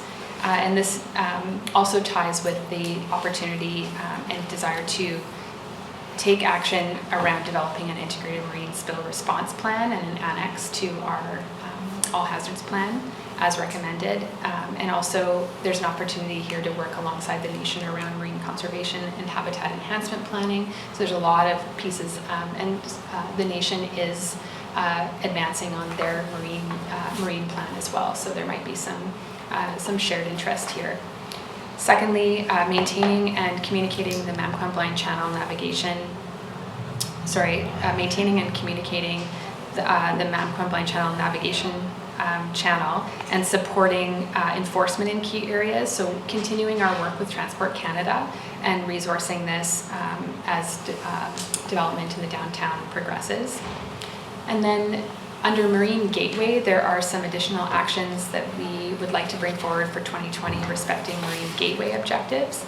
And so the first of the two is finalizing a unified concept and plan for Wunik Park to coordinate water lot infrastructure, including the sea dike, public water uses and access, and upland development.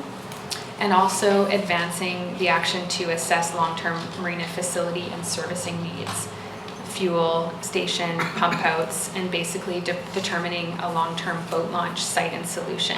This is something that's still outstanding. It's an element that needs to be well coordinated with our coastal flood protection works. And so for that reason, we're trying to elevate it and considering bringing it forward for 2020.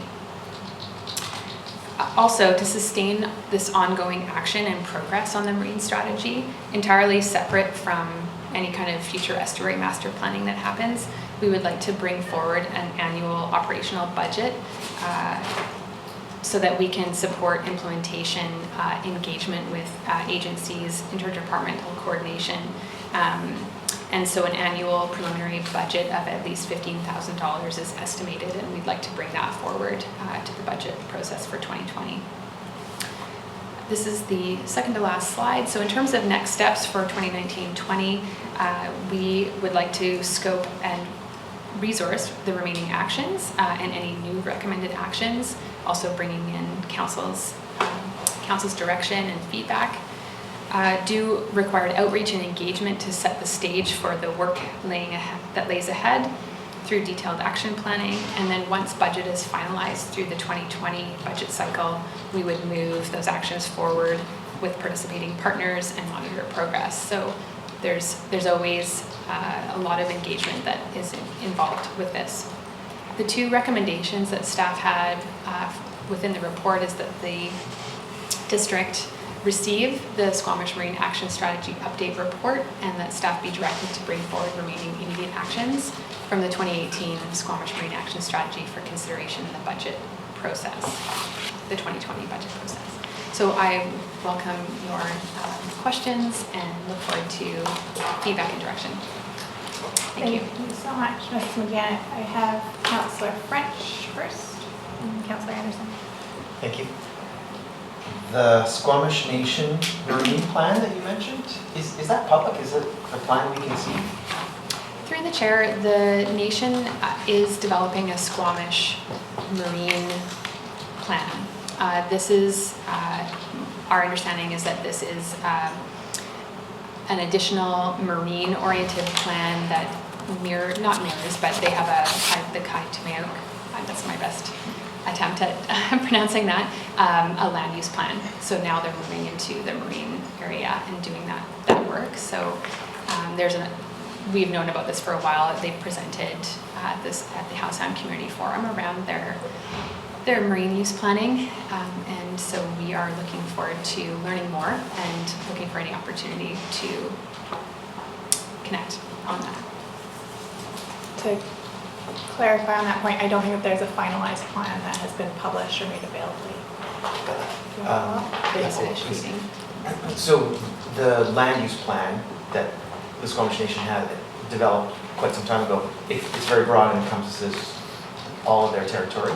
So I'm guessing based on what you said, and you can confirm otherwise, their marine strategy would be their entire territory, so not just focused on top of Howe Sound, District of Squamish, North Shore as well?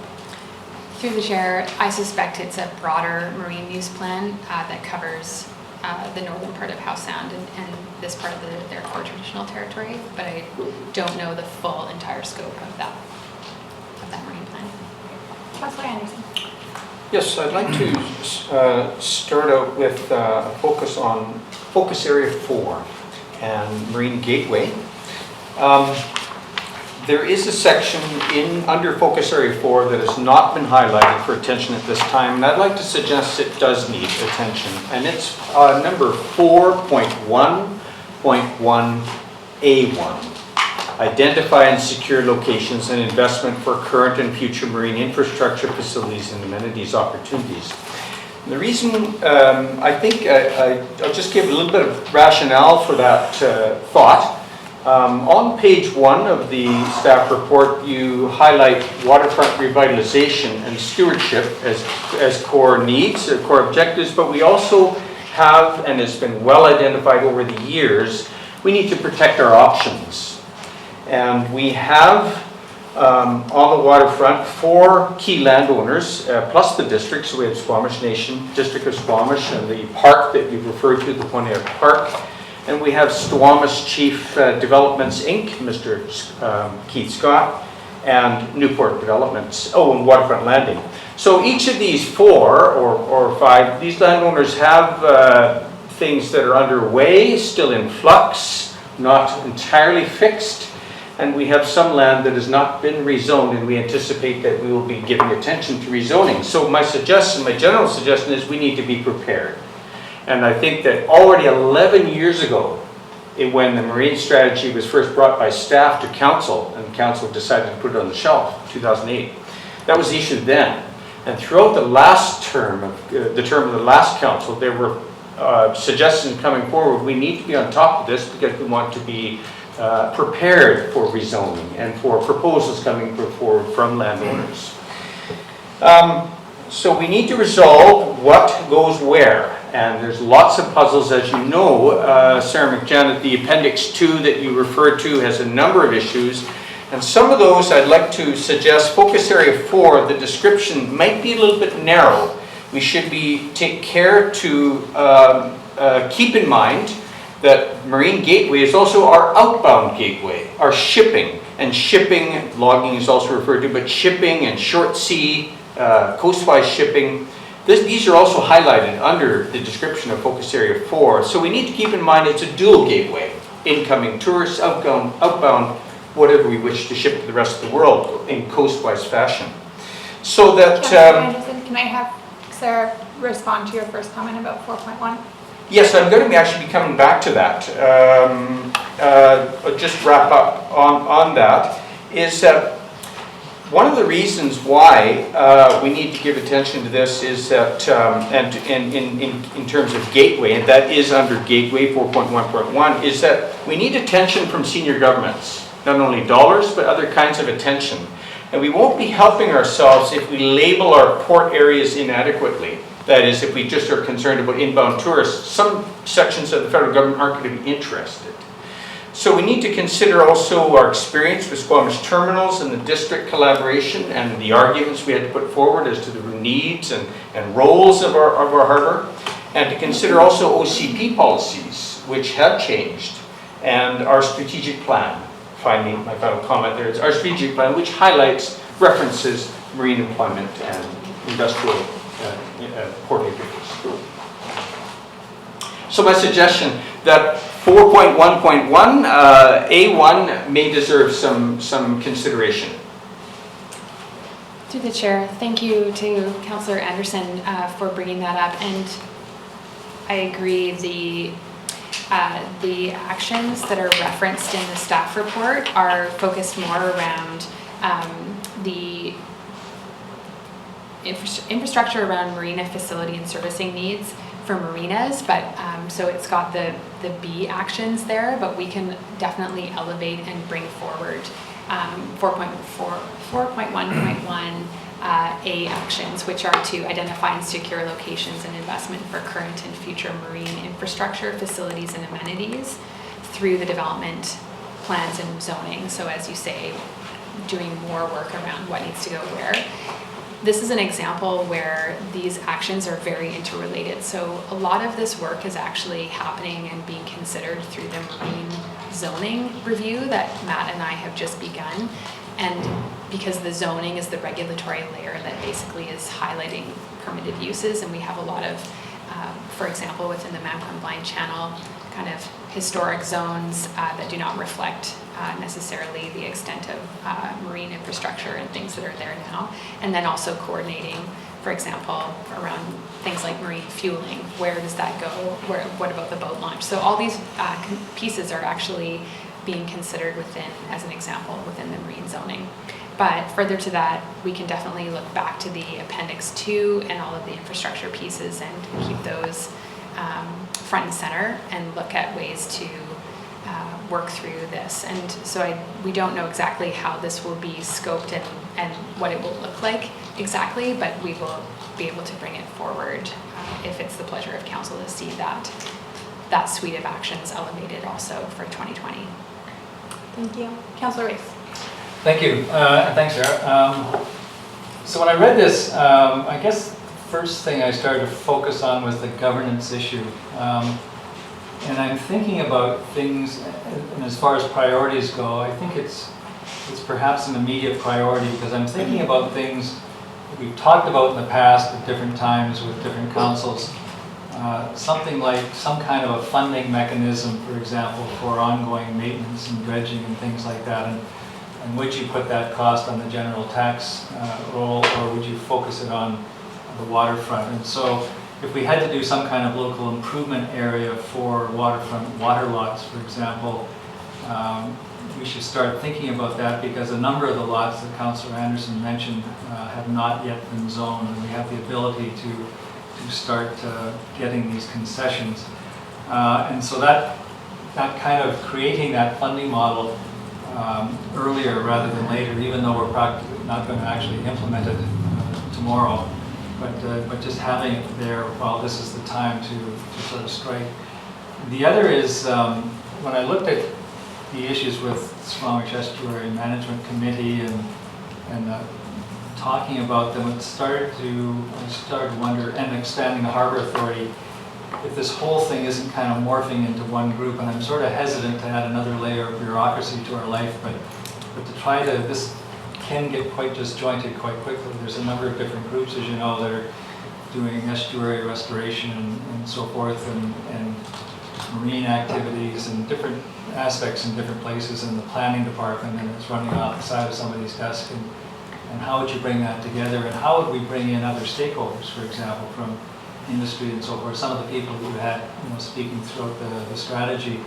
And so if we did have some kind of, and I don't want to get too specific, but some kind of a central thing, and it struck me that this might be something that might morph into, or other people get added to that, and its scope widen, or something like that, because they're all interrelated issues.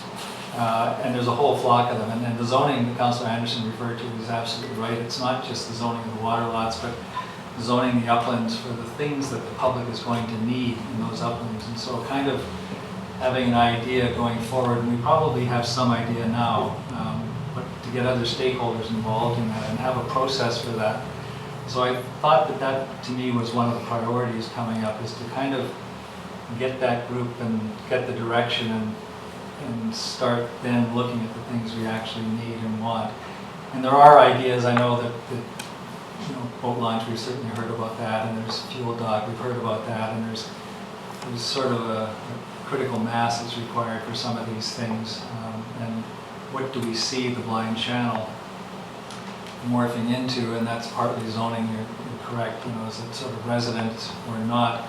There's all kinds of management issues I can think about when talking about dredging and derelict boats and improper anchoring and things like that. And there's also, if we're going to have liveaboards, which has been talked about, there's a management issue with that, with pump out and forcing pump outs, and like they do in Granville Island, for example, you've got to have a receipt for a pump out every week or something like that, because holding tanks usually only last for a few days before they have to be discharged.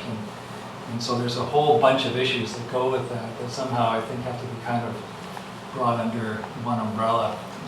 So looking at all the other things in this, that was the one that kind of jumped out at me. Great. Just if I might respond to a number of those comments from Councillor Race, and it's a very big umbrella or a very big fish tank or whatever.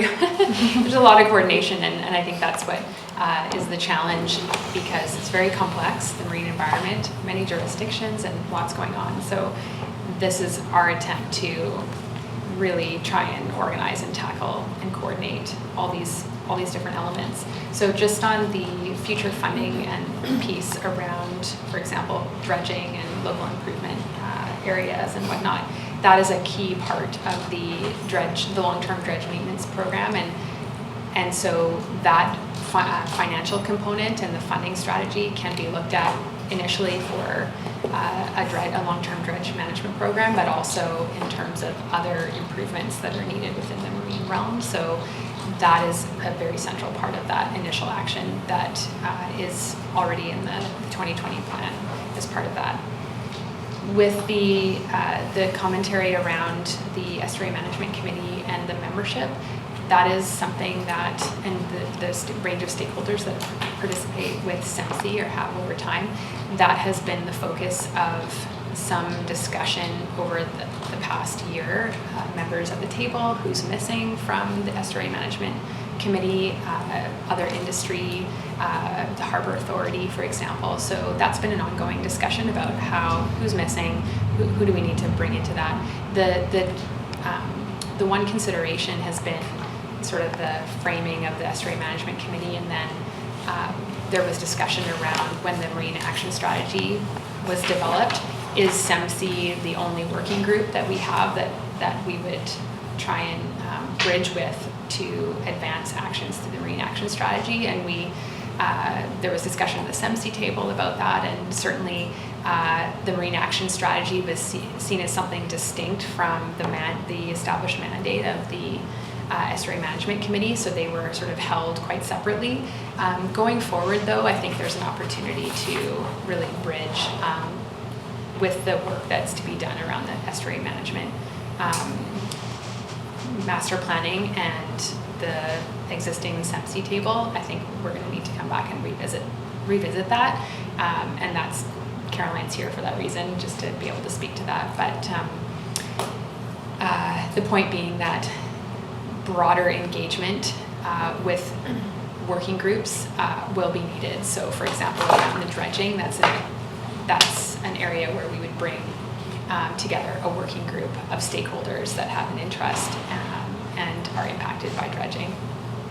So I guess my point is we might have multiple working groups around some of the different actions, but we're very much trying to bring in all the different agencies and stakeholders around the table as needed to tackle these different actions. So there will be lots of different things going on. Just one follow-up. And the funding model, in my mind, is not confined to dredging, because there's a number of other management issues. There's a whole flock of them, I don't want to get into detail, but I think it would be broader than just dredging, but all water-oriented, and all things that I think the water users should contribute to, maybe not pay entirely, maybe there's a community-wide benefit, but some portion of it will be focused on water users. Thanks for that clarification. Councillor Patton. So I have two questions. The first one on the second part of that resolution, the items that you would consider bringing forward, do you have those numbers already in the kind of basic work is scoped out? And so it's just sort of direction to bring forward those numbers, or is this more direction that to sort of take 2 weeks and maybe shift your focus a bit to develop those numbers, and that is the background information for this? Through the chair, it's a mix. Some of the remaining immediate actions have had a little bit of scoping and thinking done. For example, the integrated spill response plan. Last year, we worked with with Megan Latimer with the emergency management program and looked at what budget might be needed to really start to activate that work.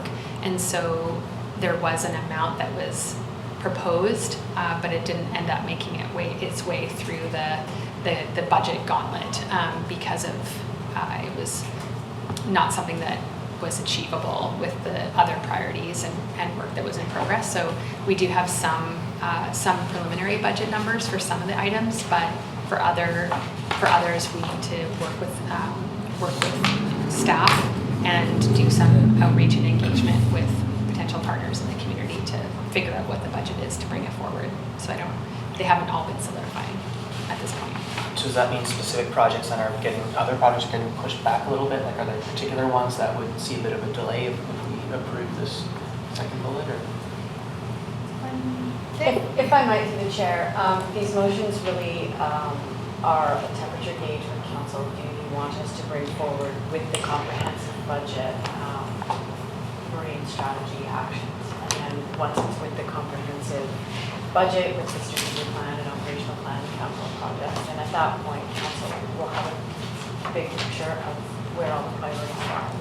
It's almost unfair to do this in a way, but the reason is, do you want us to bring it and prioritize it as part of our budget deliberations?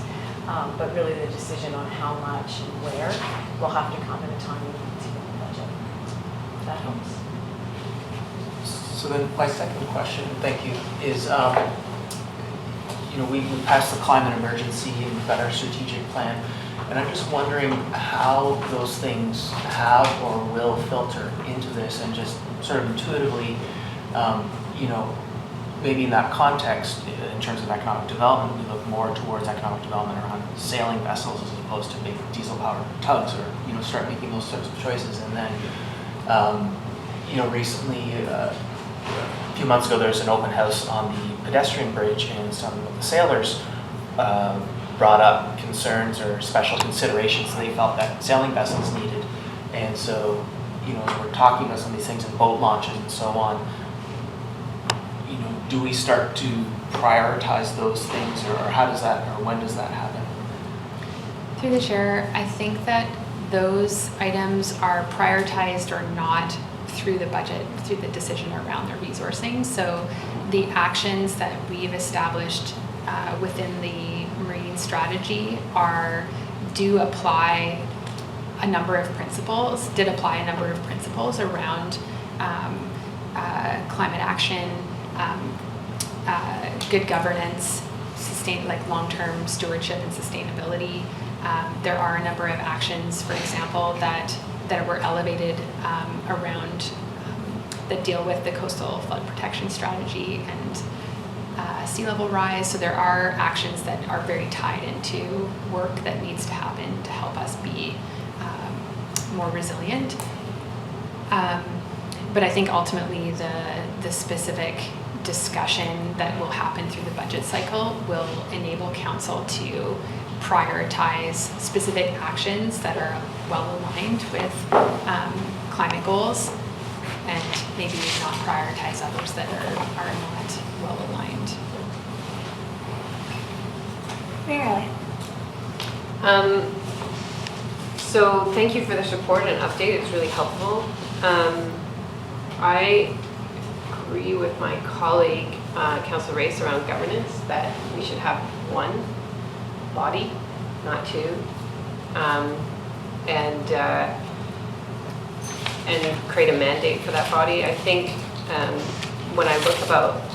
when you think about complex decision making, I would see, using sort of a constellation model where we've got an overall stewardship group that is looking out for the needs of the estuary, which is our whole waterfront, just happens to have a built environment on it.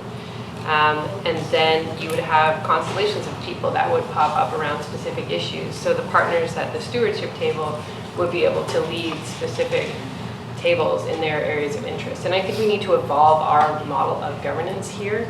Not everyone will want to talk about governance that's at that overall, or dredging that's at that overall governance table. Not everyone's going to want to talk about marine gateway, but then the partners can choose which tables they want to engage in. But there's always an overall stewardship bodies that's looking at the marine environment as a whole.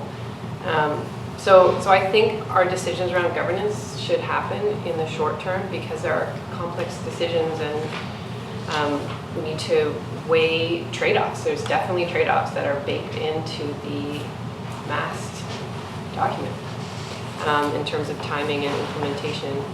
I think the zoning bylaw is the right place to look after 4.1.1A in the short term. And with that in mind,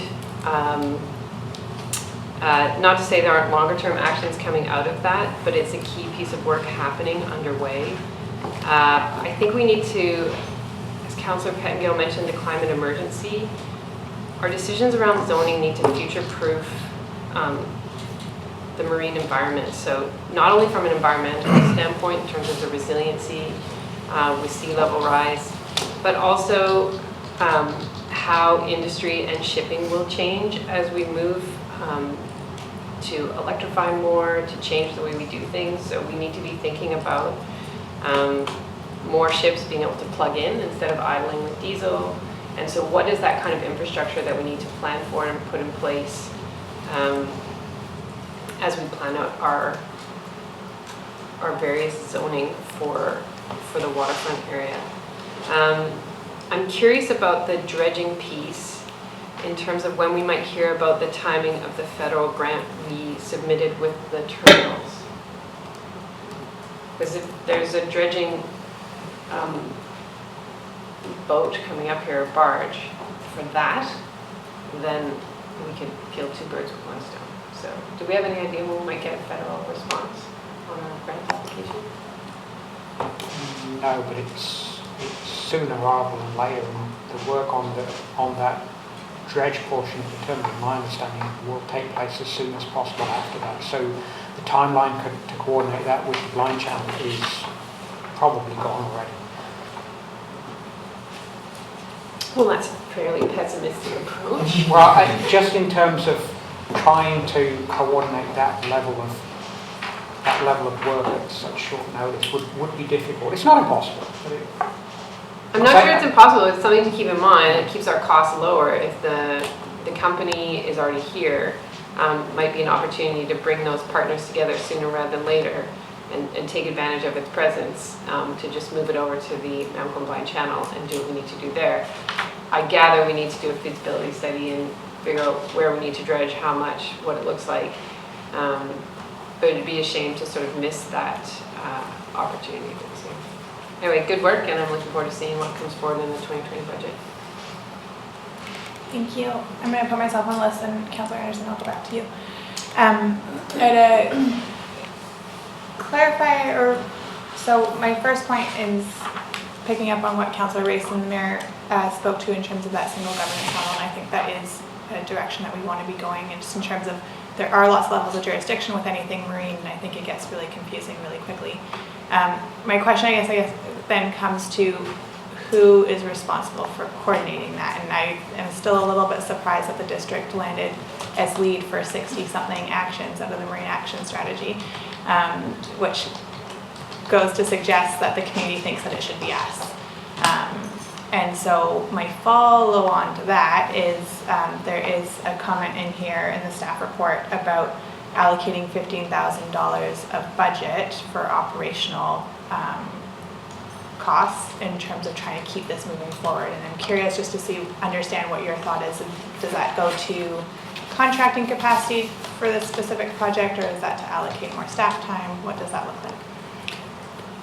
Through the chair, that's a great point. The $15,000 administrative budget item would be to help support the work, the other sort of operational work of staff. So for example, for the navigation channel delineation, it could support necessary installation of sign and preparation of signage, for example.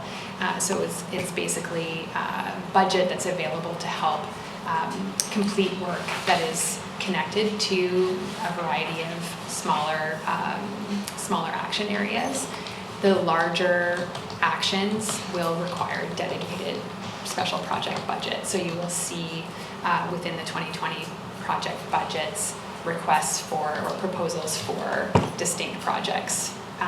But the $15,000 administrative piece was sort of additional to help support smaller actions that may not get, bigger project budgets assigned. Okay, thanks for that clarification. And then a follow-on in terms of from the committee of the whole on June 11th, where council directed scoping the repurposing of some of the Sensi funds. to help kind of direct some of this conversation around gap analysis. I'm just curious where we're at in that process and if there's opportunity to kind of jump on the coattails of that with this broader discussion of governance. I absolutely think there's an opportunity to jump on the coattails of that and really integrate the discussion that's already begun internally with staff. And I don't know if Mrs. Sheehan would like to add anything to that as well. Thank you. Yes, that's in progress. Staff discussions are in progress at the moment. Awesome. Great, thanks. Okay, Councillor Anderson. Thank you. I have 3 suggestions. Perhaps you might address them in turn. First of all, regarding the dredging, and there's mainly reference to navigation channel maintenance, but there are 2 other aspects to a dredging project plan that were discussed during 2018 between the Squamish Nation and Department of Fisheries and Oceans, Al Johnson, Forest Industry, Province, and the Chamber and Harbour Authority. So they worked together on putting together essentially this chamber letter to the district of last year. The issue is that in the mouth of the Squamish, there's also land protection issues. There's an erosion problem and there's a need for habitat restoration. And the DFO has a tentative plan they've worked out with the Squamish Nation, and that is to use the navigation channel dredge spoil material to help reconstruct the older pattern of the Squamish estuary. So, and at the same time, work on the land protection with riprap. So back to Mayor Elliott's point, there's always an advantage to coordination.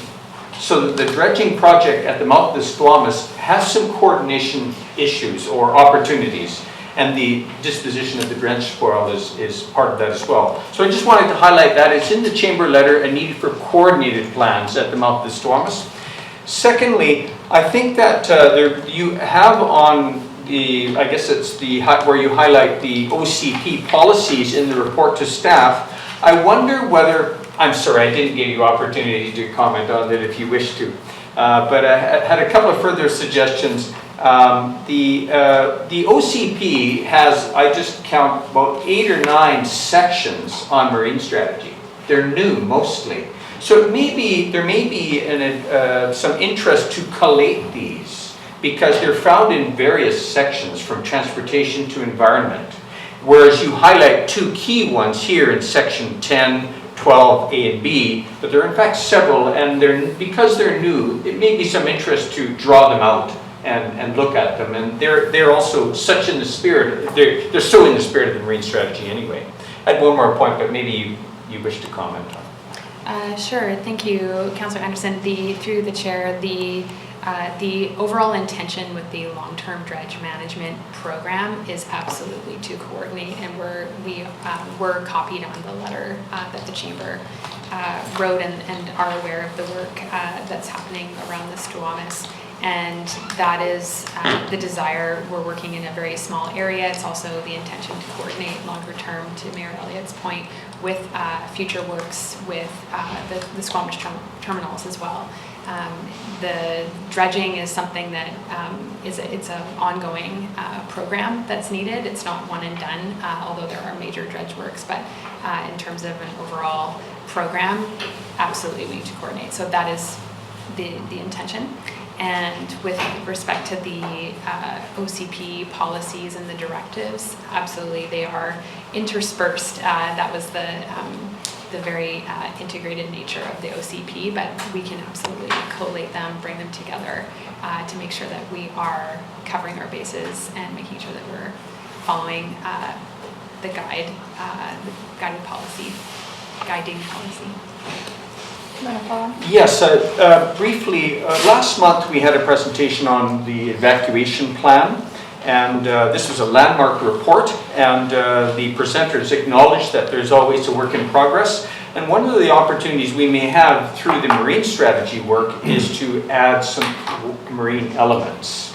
And the people putting together that report mostly spoke on our waterfront with Squamish Terminals and the Harbour Authority. However, we have 4 forest industry terminals, which are all potentially barge terminals, passenger vessel traffic terminals, We also have another company at work in our harbor, BC Marine Logistics, who specializes in evacuation, emergency, and safety, so that there is maybe an opportunity, maybe it's a parking lot item, but we can look after supplementing the evacuation plan with some marine elements that may arise through work in the Marine Action Strategy implementation.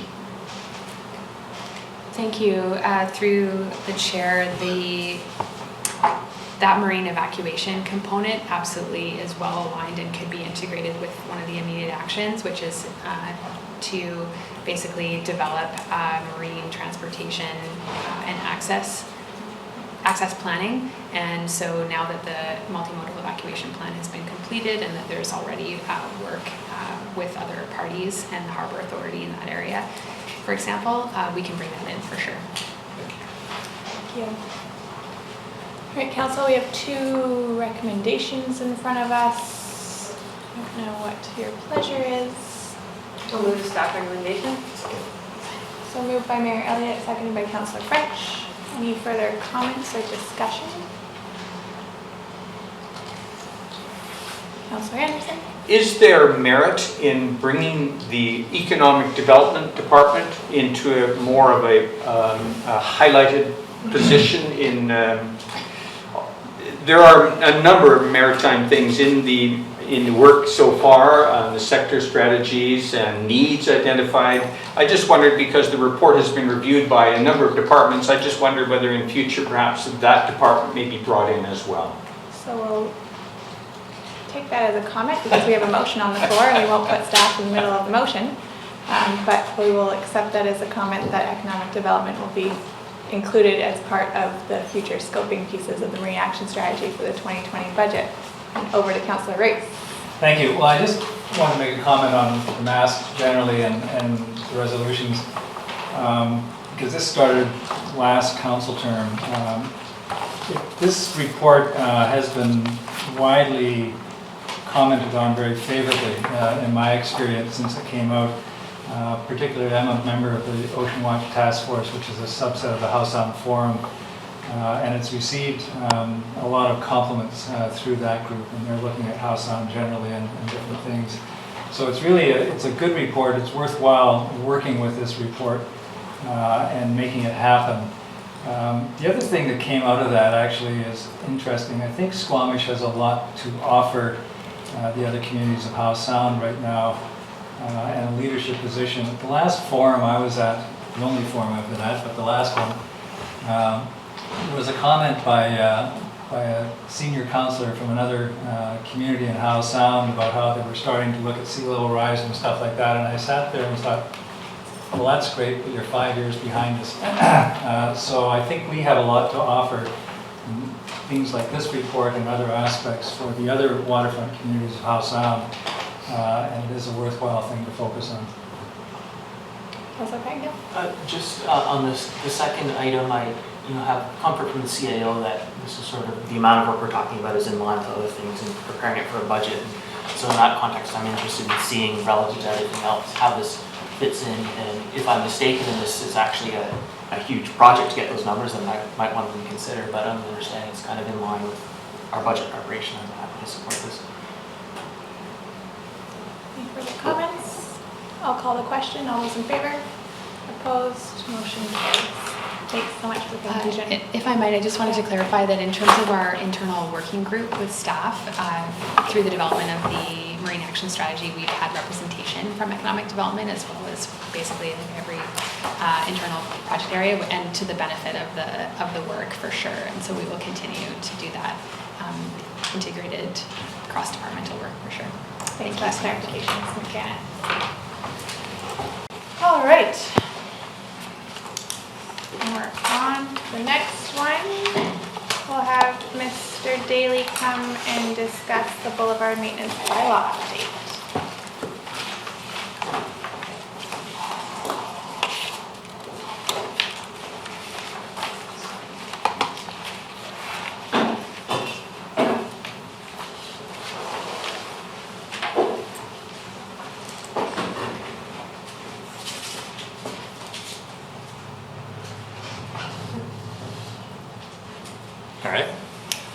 Good morning, Chair and Council. My name is Brian Daly, Development and Subdivision Coordinator with Community Planning. I'm here today to present the draft Boulevard Maintenance Bylaw.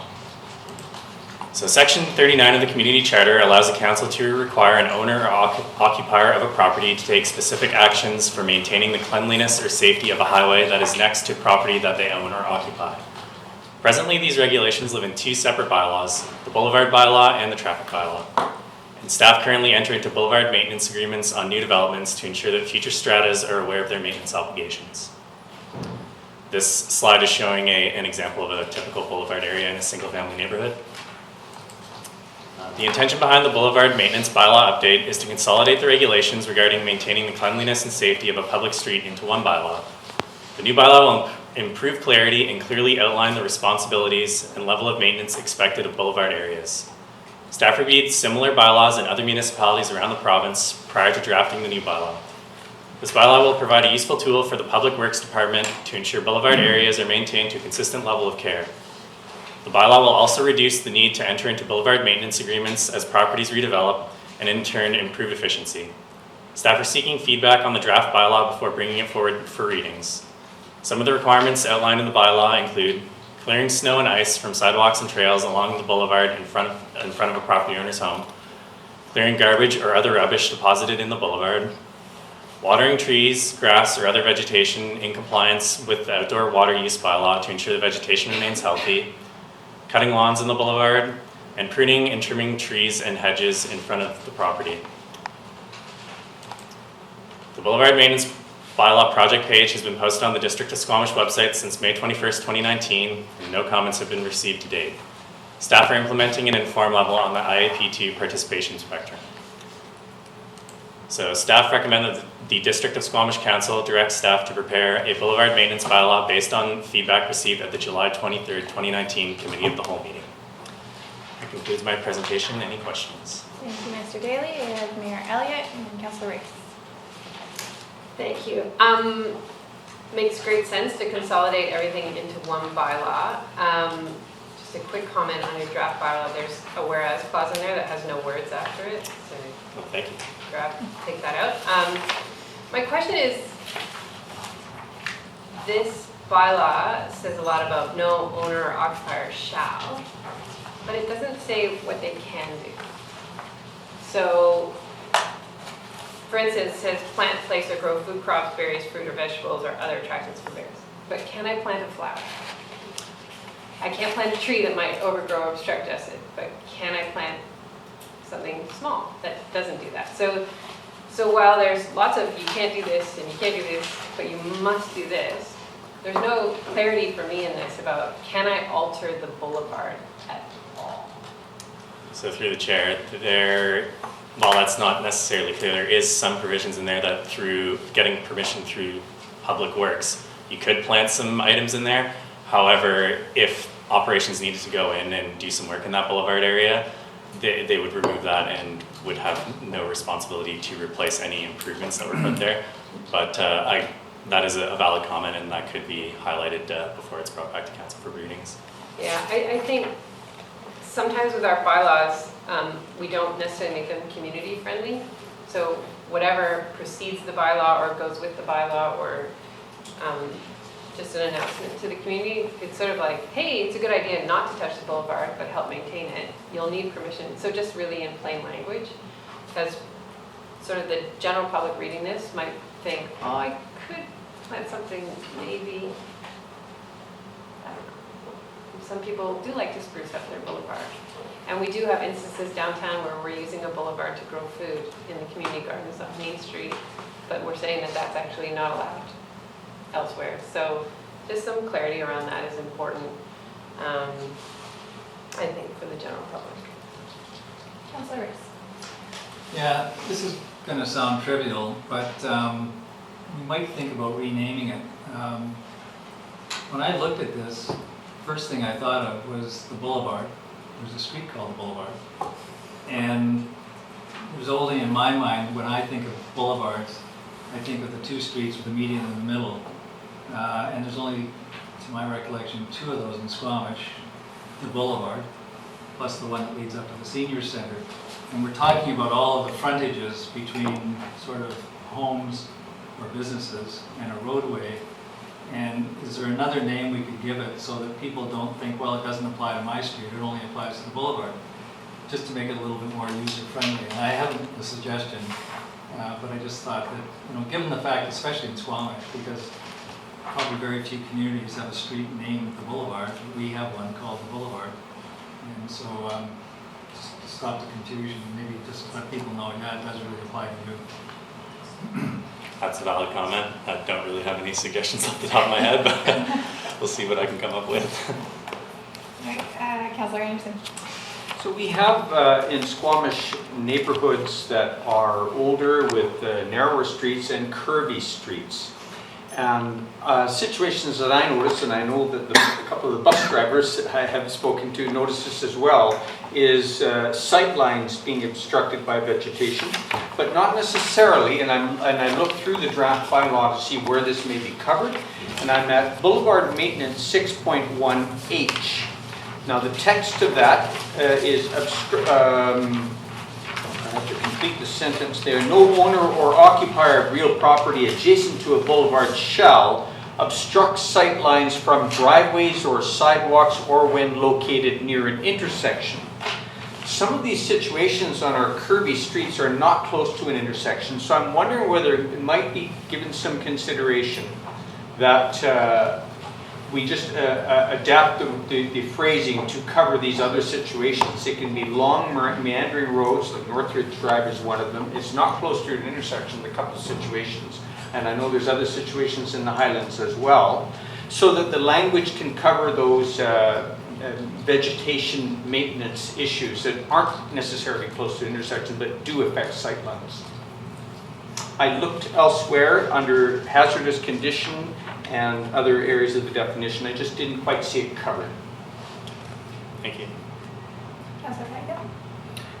Yeah, I shared Councillor Race's confusion about the boulevard and what we're actually talking about. And from reading the bylaw, my understanding is the median in something like the boulevard, which I would have considered the boulevard, is something that only the district should be doing something with. And what we're really talking about here is shoulders on any road. Is that? And so I wonder if this should be the shoulder bylaw. I mean, through the chair, technically it's the frontage, the district property along your frontage. So yeah, I can definitely come up. I could see why that would be confusing to the general public. Sometimes when you're reviewing, you know, this kind of stuff all the time, you get locked down in those terms. So that's definitely a very valid comment and something we can take away from this. Just to note, sorry through the chair, boulevard is clearly identified as that portion in definitions as on the periphery of the street, not the median. So, but I hear you with respect to the boulevard and the boulevard. We will take that under advisement. Yeah, again. Now the other thing, you know, I think if you want to kill a tree, you probably ask me to prune it. And so, you know,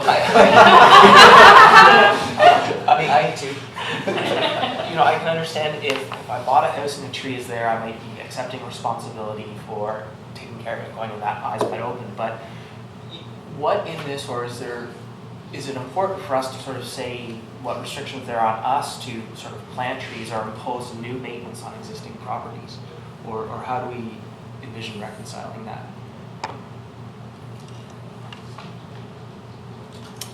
That is a good question. I suppose that through the chair, we're subject to the district is subject to the same requirements that are outlined in this bylaw as well. So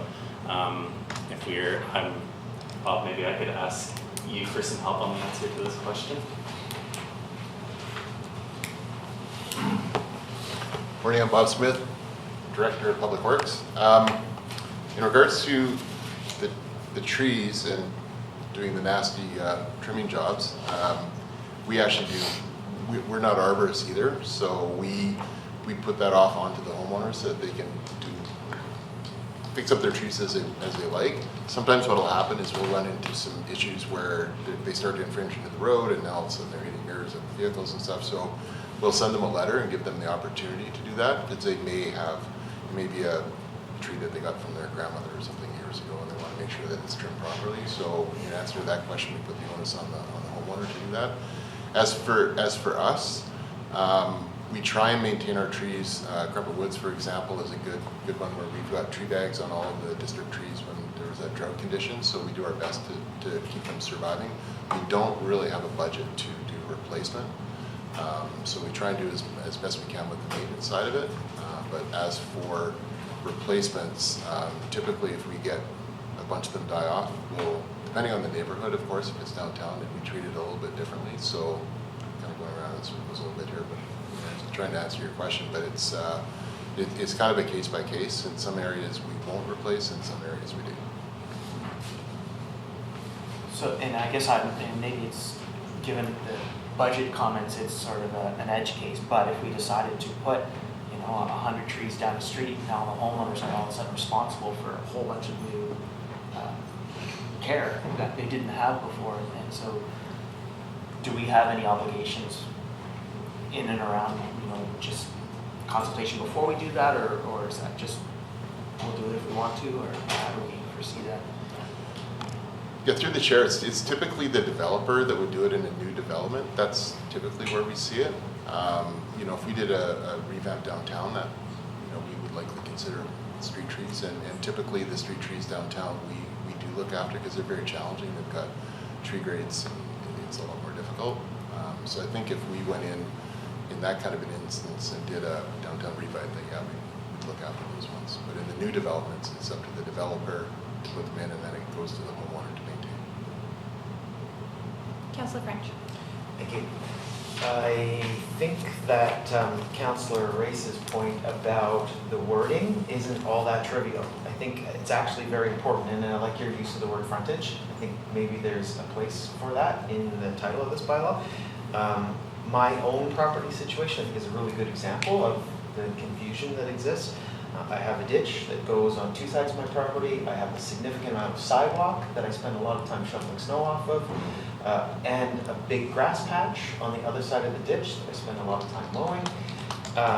And in my mind, none of that is boulevard. And there's certainly some confusion amongst residents, and we saw that, I think, earlier this morning in our Perth Drive discussion about who is responsible for what on those boulevard frontages when it comes to maintaining it, or whether it's the homeowner or the district. So I do believe that the verbiage there is important. Thank you.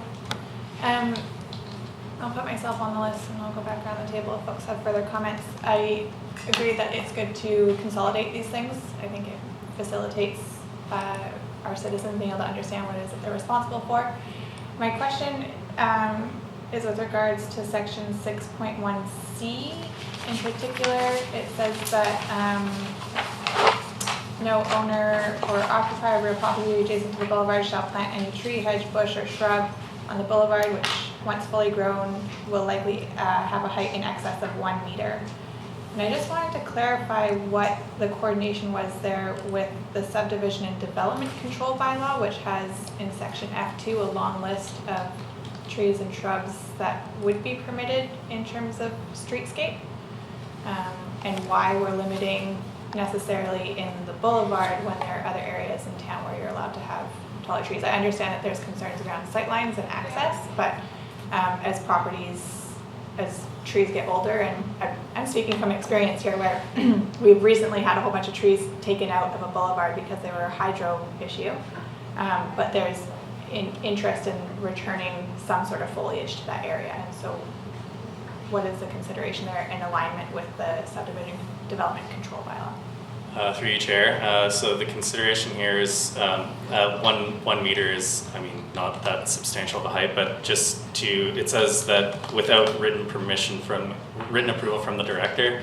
So that's to try and kind of ensure that if someone is going to plant something in the boulevard, that perhaps that there is some oversight from the Public Works Department to ensure that what is going in there is not going to, drastically impede sightlines of vehicles or pedestrians. So it does seem like a very small or a very low height to choose, but to kind of allow for that oversight to occur. My suggestion is perhaps to reference that section of the Subdivision Development Control Bylaw. There's a very detailed list in there that might be worth, just in terms of consistency across our bylaws. Thanks. Sorry. To be honest, in reading that, the reference to the height doesn't really, I think simply deleting the reference to the height wouldn't detract anything from this. The key points are left. It's the obstruction of the sidewalk or roadway that's key rather than the height of the vegetation. So that might be the easier. Plus the reference to the cross-reference to the sub. Through the chair, that's basically what happens now is what we're looking for is for this to be reviewed by Public Works, which is what we do when we review the subdivision plan. So the gardening crew look at all that stuff, they decide what trees make sense, and we would do the same thing. We look at sight lines and make sure that the trees are at the right standard. It's great to know that's already part of the work plan. I was mostly just didn't want to like all of a sudden add a whole bunch of work when there's people who want to do updates to their boulevard and they're sending you additional emails. All right, council, any further questions, discussion on this point? There is a staff recommendation moved by Councillor Race, seconded by Councillor French. All those in favor? Opposed? Motion carries. Thank you very much.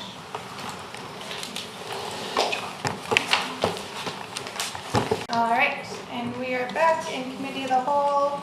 We are discussing the Sky Ridge Community Amending Contribution Update, and I'll pass it over to Mr. Buxton. Thank you, Chair Committee. We wanted to provide Council a bit of an update because there was a bit of movement on some CAC contributions relating to this Sky Ridge development. So we've outlined what those amenity contributions were. It really just relates to one item, that being the eco toilet. When we sort of went through the subdivision, this was an idea that came from the developer. There's now a reluctance to, well, it's not really wanted, particularly by anyone. It probably isn't the best location in retrospect, given that there's no parking on that hill.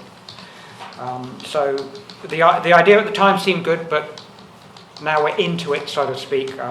There's a sense that they want to move slightly and readjust those CAC contributions. So rather than install the toilet at that location, which is now the school site, where it wouldn't be that access, there is no parking anywhere near that. There's a sense that we'd like to repurpose some of those funds to trail development in the sort of Hot Ranch Creek area to provide an up trail to parallel, or replace the down trail with Bracken Trail, and then to install a sort of a smaller hub at the school that would be more used by the local residents rather than trying to put a washroom in that area that, say, really wouldn't get used that much. The washroom is probably better located at the bottom of Dowd or at the end of Tantalus, to be quite honest.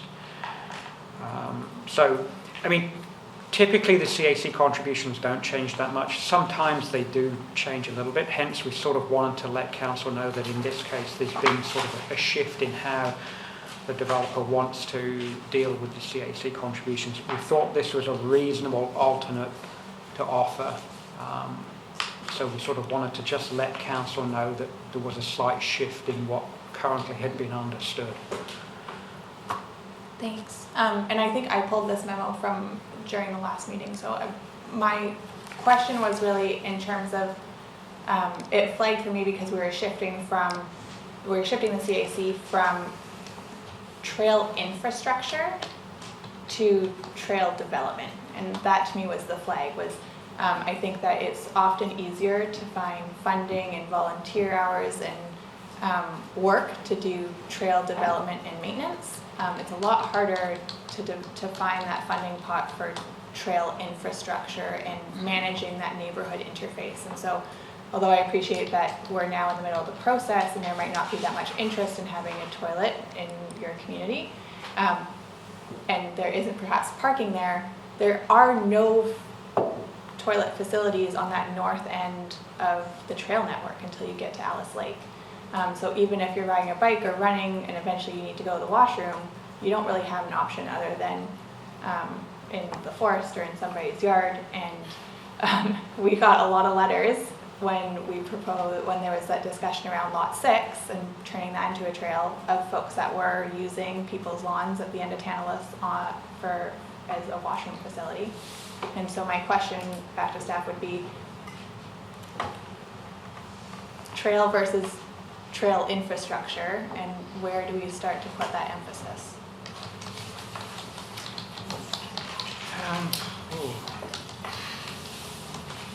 Do we need washroom facilities? Yes. This particular one, it's the wrong location. To be honest, if we wanted to, a longer term picture, composting toilets are probably not the best way. We should plumb things into the sanitary sewer system. In the shorter term, it's probably porta potties at a different location.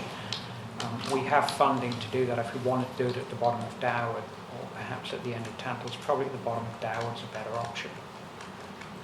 The composting toilets are probably a better option when you have no other options. But if you can get water or sewer, and you can get water or sewer to these locations, but not at this price.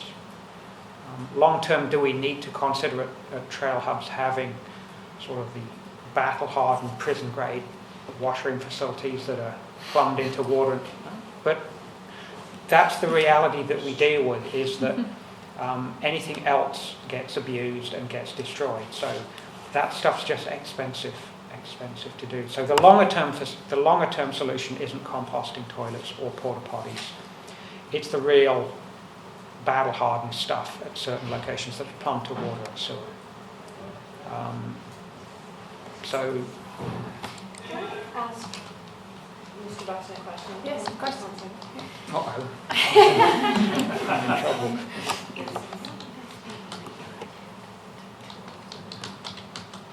Yes. Yeah. Sorry. So, as Ms. Glende sort of reminds me, some of the money, I think about 40% of it is going to infrastructure, sort of the small hub, bike wash, bike reps. So some of it is going to that. So some of it's going to the trail. Yeah. Councillor Race and Councillor Feinberg. Thank you. I just had a question about, and I'm not personally familiar with Rack Trail. Why would we sort of build a trail right beside a trail? Is there something wrong with the existing trail, or does this new one become more user-friendly? Or it's super fun and super fast to come down, and if you're going up it, it's a little sketchy at times because people are coming at you very quickly. So that the sense is build an up trail, leave the down trail so that people can get up far safer than they can right now. Councillor Feinberg? Yeah, maybe I'm misunderstanding the geography, but some of the previous conversation, but my understanding was that this was not a toilet for the community, this was a toilet for the trail, in particular sort of catching, in my mind, that sort of link between Jack's Trail and the Highlands.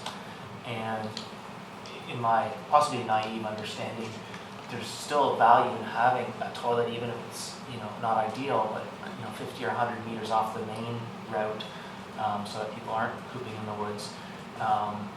And rather than at the bottom of Dowd Drive, if we want to adjust the location somewhere in closer proximity to that trail, I guess I'm not clear on why we wouldn't look at doing that and understanding it would be ideal to have a toilet plumbed in and so on and so forth. But with what was, I thought, sort of talked about at the time and what we're trying to achieve, what's currently proposed doesn't seem completely unreasonable to me. But again, maybe there's a piece I'm just not quite getting. The logic that we use is that people probably want the washrooms only enter or exit the trail system, not mid-trail, hence putting them at the hubs. Because there's actually zero parking at this location.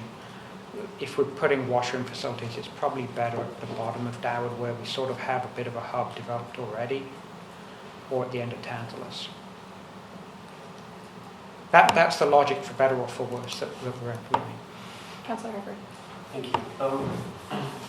With our discussion this morning around the topic Perth Drive, I'm really sensitive to the end of Tantalus Road here is another very convenient access point, especially if it's made more convenient with the climb trail.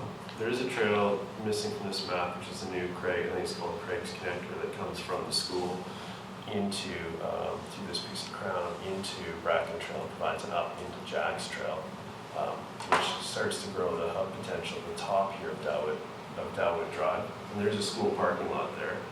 I don't know if a few parking spots or some sort of something there to sort of help spread this load. If we start applying pressure on top of Perth, this is one of the areas where people can go to access the same trail network.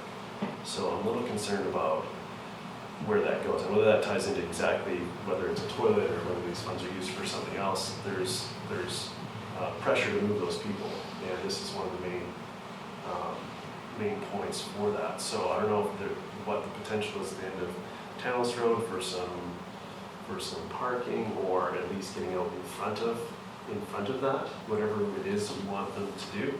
And maybe I know that there's early in our term there was a development at the bottom of that corner, that southwest corner of Dalwood Drive and Tanos Road. There's something happening there at some point soon. It's in the developer's court at this point, but seeing as there's going to be a bunch of change at that location, I'm looking into invest in that being a hub, because that's going to be looked at for some commercial stuff or at least construction site for the next while, the development, if anyone remembers that one. So I'm just a little hesitant with sort of the flow of where people are going to go with the Tanos Road, the Perth Drive pressure that there's going to be some changes there. And every time there's a new trail, it changes the path that people go. And I agree this up trail is important. It's a dangerous area, and I think about it when I'm coming down it, and I never go up it because it is dangerous. It's a great connector, but we're changing these little sort of heat maps of where people are going. And I don't know that it doesn't feel like we're ahead of it. I think that and it's great that we're here having this discussion to make sure that we are, but some facilities at the end of Tanos Road, or deciding where they are, whether it's the end of Tanos Road or another spot that we have at Dalwood Tanos sort of intersection, or engaging the school parking lot. I don't know how many spots there are at the school parking lot. There are not many, and because of the grade of the road, it's not going to be possible to put parking anywhere on Dalwood itself without creating more problems. We were really sort of focusing our attention on the Dalwood Tantalus intersection, because we've actually got some space there. There's space for parking there. There's space to put a bike hub. It's easily accessible if we want to put washrooms there, rather than, given the discussion we've just had about Perth earlier on, the thought of doing that at the end of a cul-de-sac again, sort of getting a little uneasy with that thought. So we've really seen the hub at this point being at the bottom of Dalwood and Tantalus. Would something be better uphill? Yes, but that would be into the adjacent land, and that creates a whole raft of other issues for us. So, the capacity, the parking capacity at Dalwood, Tanos, 99, I guess, comes into play there. Is that on street parking, or is there an opportunity? It's all on street parking. The flat land that we have is wet. It's underwater, so. But we think there's quite a bit of actual parking available on that flatter section of Dalwood and on Tantalus, both north and south of Dalwood. So. I'm just concerned that I like the sounds that it just has a little leery with that development happening here, and what that's going to do to the parking demand in that area. So if we make an investment that's, I don't know, I guess none of these things are sort of the final solution, but as that builds out, even just during construction, that capacity is going to be diminished. Possibly, yeah, depending on what's in that building, although it theoretically has its own off-street parking. Maybe one more thing. I think the end of Tanos Road here, again, like we and that's a great point about not wanting to force the issue down into a cul-de-sac, and we've already seen how that works. Has any thought been given to preemptively do a no parking or signage or something so that we can get, when people start going there more, they see that that's not what we should be interacting with, rather than waiting, taking the lesson learned from Perth further? No, but that's a good point. Perhaps that's a good idea, is to do that now before it becomes an issue. Councillor Rees? Thank you. So I tend to agree with the idea of not putting the hub at the top of the hill and putting it at the bottom of the hill, and the infrastructure down there, and the rebuild of Bracken Trail that I haven't been on yet, but it makes sense to me. So where I'm left, though, is wondering why we would leave any of the money at the top of the hill and not say the whole amenity will go towards a hub at the bottom of the hill. Because when I read the report, then leaving, I think it was $10,000 at the top of the hill essentially for the school and the subdivision, and to me that's more of a developer private responsibility. These are community amenities, and so the wider community, I think, would get more use out of it if it was at the bottom of the hill at a public hub area, wherever we might actually designate it. So I don't know how far down the road we've gone with allocating these funds, but I'll put that out there that maybe we just take the whole thing and put it at the bottom of the hill somewhere for a proper hub, and let the development do what it wants to do. We will take that up with the developer then. I don't know what, if any, of those discussions have taken place yet. So. Councillor French? Thank you. Very quickly, I support Councillor Herford's idea of getting it at the curve at the end of Tantalus and getting no parking signs there. If that's the direction we go with up at the top of Perth, and we could think about doing the same thing at the bottom of the cul-de-sac that comes off of Pia, because there's a big forested area. If we push people off of Perth, they'll probably go down there. And I fully support the staff proposal here. I think the Montessori school for that hub is an appropriate location. I think it gets sufficient traffic, that it's a fine location for what's proposed.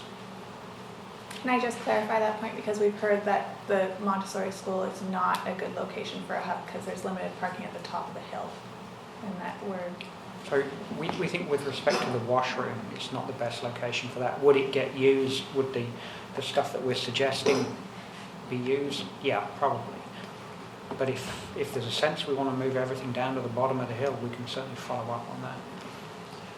And I think that what's written in the report is consistent with what we have at Garibaldi Highlands Elementary School, with the tools, the pump, and the infrastructure for cyclists that's at that school. I would imagine it's the template.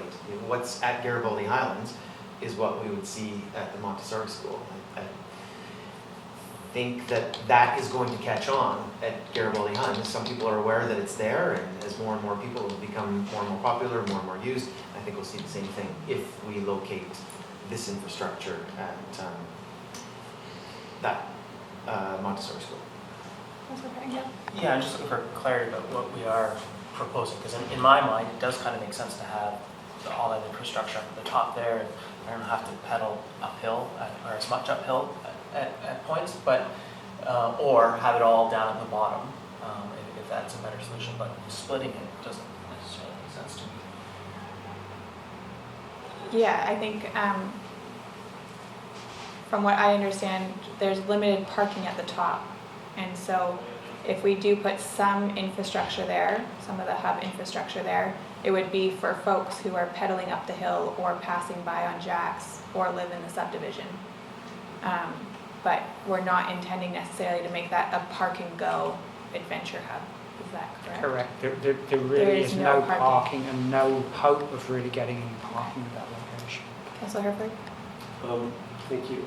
I agree with Councillor's race or assessment of the situation. I'm not sure why we're leaving that at the top there if there's not the parking. Unlike Garibaldi Highlands Elementary, there's not a vast parking lot there. I don't know how many, it's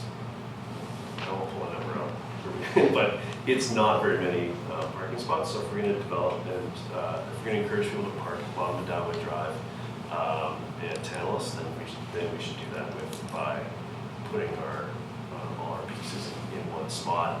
And unlike the other areas where, yes, you'd save some time climbing, but it is nice to finish your ride at the bottom rather than climb back up to the top. So I think you're leaving some elevation on the table if you finish your ride at the top of Downland Road. So I think we're going to see, if people are going to park there, it's going to be at the sort of in the valley, wherever that is. So I'm supportive of that.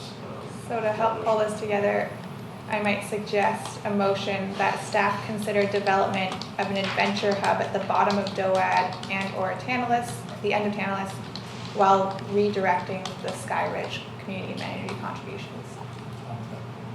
Seconded by Councillor Race. All those in favor? Opposed? Opposed by Councillor French. Motion carries. Thank you very much. We will recess until 12:45. You're on your own for lunch. Did you write that? I did. All right, welcome back to Committee of the Whole. Hope everybody had a good lunch. We are back and we are discussing Council Correspondence Policy Review. Ms. Pawluk, pass it over to you. Thank you. Good afternoon, Council. My name is Charlene Pawluk. I'm the Manager of Legislative Services. And just here to talk about the Council Policy Review. It's been a number of years since the policy has been reviewed. I believe it was 2013. So I'll just do a quick overview of the current practice. So Council mail received through the various channels is added to the Council mail library. And then the CAO or the corporate officer review the mail and assign it. And Council has access to the Council mail library through your SharePoint page. So currently, most correspondence that is addressed to Council is included on a Council agenda. And mail of an operational nature is assigned to staff for response, and that's usually done quite quickly after it's received. And then the response, so that item is included on Council agendas, and then the response, if we have it in time for the Council agenda, is also included on Council agenda. So if mail requires Council direction, then it's included on the Council agenda under action required. So that would, an example is a request for a letter of support, or a request that has a budget implication that requires Council decision. That goes under action required. Invitations to Council are handled by Terry, the Executive Assistant, and generally not included on Council agendas. Sometimes they are, and they're added to the Council mail library. And then the Executive Assistant makes sure that Council is aware and adds to calendars if required. And all Council mail that's received from citizens is acknowledged by staff in Legislative Services. And we've just added an automated response that's just been added today, that with a message indicating that staff or Council will respond within a certain number of days. And that's to all emails addressed to the Council or CC'd to the Council group email, Council of Squamish Council. So correspondence received for hearings is handled a little bit differently. So that would be for public hearings, development variance permits, development permits where there's a variance request, and temporary use permits. Any correspondence that comes in for those items is will go on the agenda where that item is being considered. And oftentimes we're getting comments in right up to the start of the meeting, so we just continue to add these items to the agenda and hand them out, and typically They usually come into the hearing email, not to council, and then I will forward them to council, sometimes in batches, just so council sees them beforehand. And then after the hearing, and this is particularly for public hearings, council may not receive correspondence after that time, so anything that comes into the hearing email would not be forwarded to council and would not be included in the council mail library. So with the current process, we are finding that there's been quite an increase in the volume of council mail, particularly over, I would say, the last 2 or 3 years. So that also has increased the amount of correspondence that is going on to the agendas. A lot of the mail items are operational in nature, and oftentimes I think the writer is sending their question or concern through to council because they're not sure which department or who to direct it to. And quite often, staff have dealt with the matter before it goes on to a council agenda. So for consideration, and I've outlined in the council report the processes that we recommend continuing with. And a few of the changes that council may want to consider for correspondence of an operational nature, that the CAO and corporate officer have some discretion when they are assigning the mail, whether the item goes on to a council agenda. Quite often it's just a quick question, it can be referred to a member of staff, they respond, so there may not be a need for those items to go onto an agenda. Everything will continue to be included in the council mail library, whether it's assigned to an agenda or not, so members of council can see the item and the response from staff that's been sent out.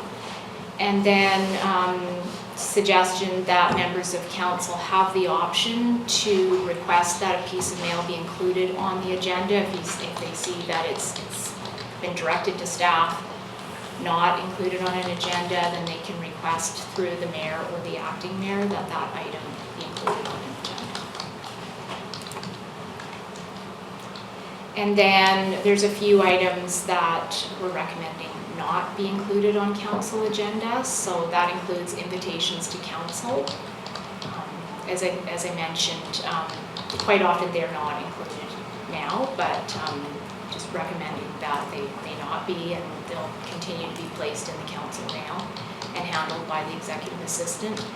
And then advertisement and correspondence of a sales nature, that those items not go on a council agenda and they are reviewed and handled by staff. And that complaints that are sent to council are assigned to staff, included in the council mail, but not included on a council agenda. And then that staff look at opportunities to educate the public, particularly when we're getting correspondence, several pieces of correspondence with questions or requests for information, that we make an effort to include as much information as possible on the website, and also that information be included on the website that explains how council correspondence is handled. Okay, so next steps, depending on what council would like to do, would be coming back with a policy and some amendments as directed. And the current policy is attached in the agenda package, you'll see. Thank you very much. I'll go to Councillor French, then Mayor Elliott. Thank you. I'd like to know when a message goes to council@squamish.ca, clearly it goes to the 7 of us, and does it also automatically forward to any staff members? And if so, who? Sorry. So it goes to the CAO, myself, Mr. Buxton, and Ms. Golbeck. Thank you. Mayor Elliott. Based on what you've just described here, the letters that are in our consent agenda to receive and file, many of them are getting pulled, not to name names. But can we assume that those have already been forwarded to staff? That's what it sounds like based on this. But often we're pulling them to refer them to staff. But what you're telling us is you're already doing that. Yes, so when, if I might, through the chair, there's a 2-week lapse often between when mail comes in and when it hits an agenda. Maybe it's even 3 weeks if there's a fifth Tuesday in a month. And items need to be referred to where they need to be in order to inform a situation, or if there's action required, or if it's got to do with conferences or that type of thing. So we will forward it right away. It goes into an electronic processing system, and it gets assigned, it gets acknowledged, it gets assigned, it gets put into council's mail library, and then it gets put on an agenda. So it goes through a rigorous process of multi-people being involved. So would it be difficult to add to the agenda? I mean, I know it appears on council mail, but that's not transparent to the citizens. Like, can we just put for the ones that have been referred to staff that it says that, like under the consent agenda, refer to staff, refer to staff? And there might be a few that are just received for information, which is fine. But We can certainly differentiate between the two, referred to staff already, which ones have been, and which are just appearing for information. Councilor Anderson. Yes, when you relate that there's been an increase in the volume of mail over the last 3 to 4 years, is that also taking into account the bursts of mail that we've seen this year? For example, the short-term rental review and the camping bylaw, and in the form of petitions. So even considering that phenomenon, you are suggesting there's been a noticeable increase anyway? Through the chair, yes, we definitely have. And I can add to that. So the increases come over the years with the introduction of the council at squamish.ca. Prior to that, there was only mayor at squamish.ca, and so a lot of emails that came in for council people were unsure using that mayor address if it was going to all of council, which wasn't at the time, how that was being handled. So because of public consternation, we added the council at squamish.ca, and then it caught on like wildfire. And so now council gets a lot more email of, people expressing their interest in issues, and there's always issues, no matter how it comes in. So it has steadily increased.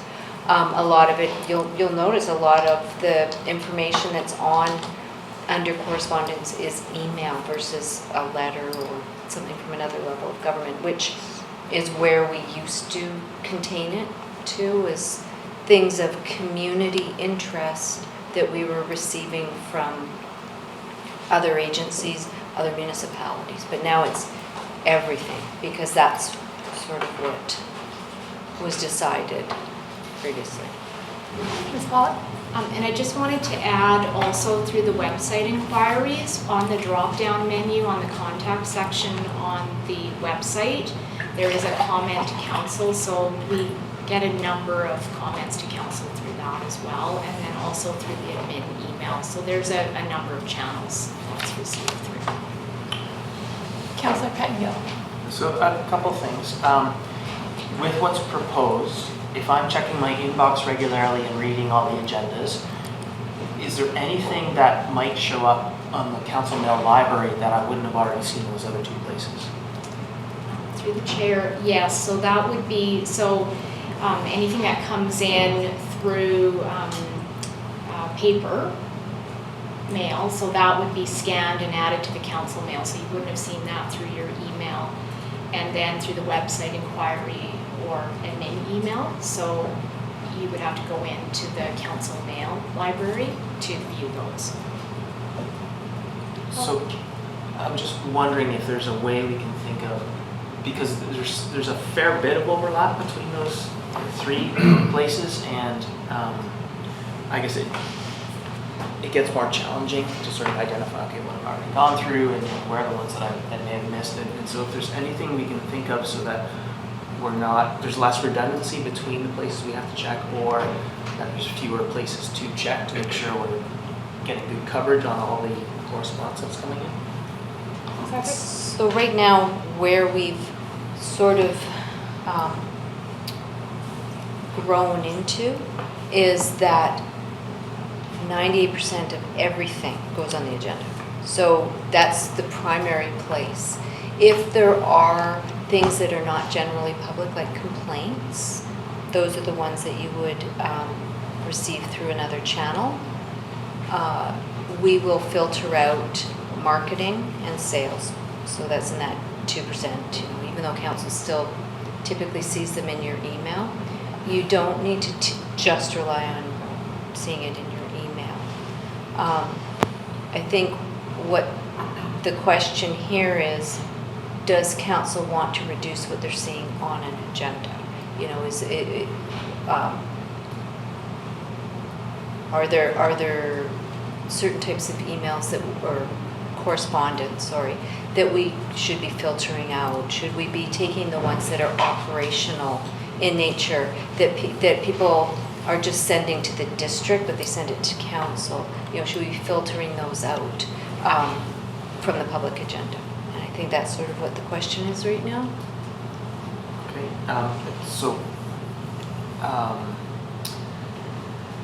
can I ask one more sort of question before I share my opinion?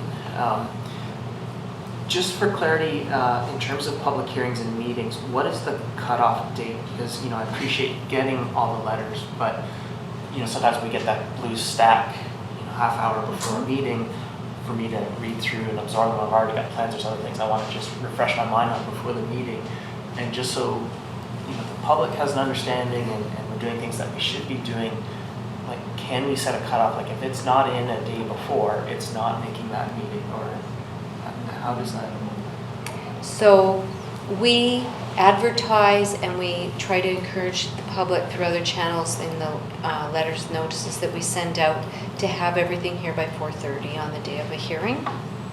That being said, the public are allowed to make submissions right through the public hearing or the hearing that's on the table. That means that we can't set a limit. The cutoff is actually when the mayor or the chair closes the hearing. So short answer is no, that's not possible.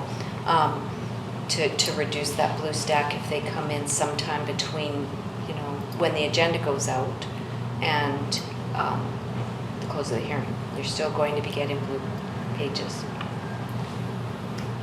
Just On that point, yeah. But I think the thing to remember is that for any complicated public hearing, we never do third reading that night. So you have 2 weeks to go back and read through those blue letters that were submitted either during the hearing or right up to the hearing. I think the only time we've ever done a third reading is when it's been quite a basic amendment and we haven't had a lot of feedback from the public, so that council has assumed that they've had time to contemplate the change. And there has absolutely been times where we've had council recess to read everything that's been submitted. And also, just to follow up with that, we do make an effort in legislative services to send them out. I know quite often council doesn't have time to look at your email during the day, but as soon as we get them, we try to forward them on just to give them a little bit more time. Councillor Rice. Thank you. I went through, generally speaking, for me, the system has worked pretty well, and I don't really have any problems with it. And I know it certainly has evolved since I got on council initially, and certainly improved. The only comment I'll make, and it's really not my problem, maybe it's not the mayor's problem either, but it's more the mayor, is last term I noticed that with Mayor Heinzman, I mean, she would spend, it seemed, a lot of time with lengthy answers to constituents. And Mayor Elliott seems to spend time with that too. And as I say, I mean, if the mayor's happy with it, I'm happy with it, because it's not me that's spending the time doing it. But I'm just wondering if that is a good use of time, if it's a necessary thing, or whether somehow staff can pick up some of that, or somehow that load gets lessened. So that would be my only thought about our mail policy. It's not really a policy perhaps, but just practice in the mail.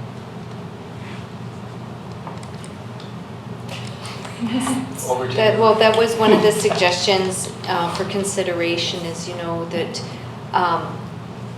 staff continue to respond to the items that are really operational, dust control, that type of thing in nature, and that the mayor and the acting mayor devise a protocol maybe for response, you know, if it's, you know, which would be totally up to you, but if there's like hot button issues, it gives the acting mayor some really good experience responding, or, you know, and the mayor maybe responds to correspondence from First Nations and hires up in the government, or whatever it is that, you know, you guys decide. But we did talk about various ways to alleviate the mayor from having to respond to absolutely everything coming in. And you know, maybe the mayor likes that, I don't know, but maybe it's an opportunity for others to get some experience as well, or learning, you know, where to go to get staff to help with responses. You know, it's not 100% of every piece of correspondence coming in. Well, and just to clarify, and I'm not thinking about the stuff that goes to First Nations or other levels of government, that kind of stuff. I'm thinking more with just the inquiry from the member of the public, or comment from the member of the public who comes in, sometimes seems to generate these lengthy responses, and they take time, you know. I don't know if there is an alternative to that, but it's my only comment about our mail. Mayor Elliott, do you want to? Well, I think knowing that staff are responding to all the operational ones makes me feel better. I've tried to focus on the ones that are strategically important in terms of our strategic plan and responding to those, and also where complaints have been ongoing. I think it's important for the community to know that I've seen them, and I can't possibly respond to all of them, but I read them all. But I am a little bit choosy about the ones that I respond to. I've been looking at how other mayors do it in terms of managing their correspondence, and by no means do I have the correspondence level that the Mayor of Victoria has, but she, instead of, many mayors just have mayor at their address, they don't have their name, so that address is continuing from mayor to mayor. And there's an automated response on it that says, you know, if your question is particularly about this, please contact this person. If it's, you know, about this particular topic, you can email this person. And so she actually outlines lots of different ways for people to get support, not necessarily through the mayor. And so that is something else to contemplate right now. It's tough because I want the public to know that I read all their emails, but I also don't have the time to respond to all their emails. And certainly where they're operational in nature, staff are way better placed to provide the answer. So I think knowing that they're getting a response, saying this has been forwarded to staff and you'll hear from it soon, gives you peace of mind that at least people know they've been acknowledged. And, I don't know, I'm still figuring it out for myself. I think that's an interesting piece, and it picks up on something that Ms. Pawluk explained in her presentation, where I think the public is confused about how and who to contact within the municipality. And I think that's the piece that we struggle with, is that we are getting a lot of operational type questions. I know people that I talk to, they're like, well, who do I actually contact about that? So I do like that suggestion of having an auto response. And I know that there is departmental information on the website, but an auto response of like, if this is specifically about this topic, this is who you can contact, and maybe giving a little bit more direction that way would be helpful for the community. And I agree, I think it's helpful to know that the process that's going on with regards to referring to staff, because that's one piece that I've always been curious about, is which pieces have been referred and which pieces haven't. on our agendas. And then I think that there's the response time and follow-up is another one. And I know there's a lot of correspondence and our staff are super busy, but I've also heard from folks that they aren't getting timely responses from our staff. So my question would be, how do we track that, and what sort of mechanisms do we have in place in terms of timely response?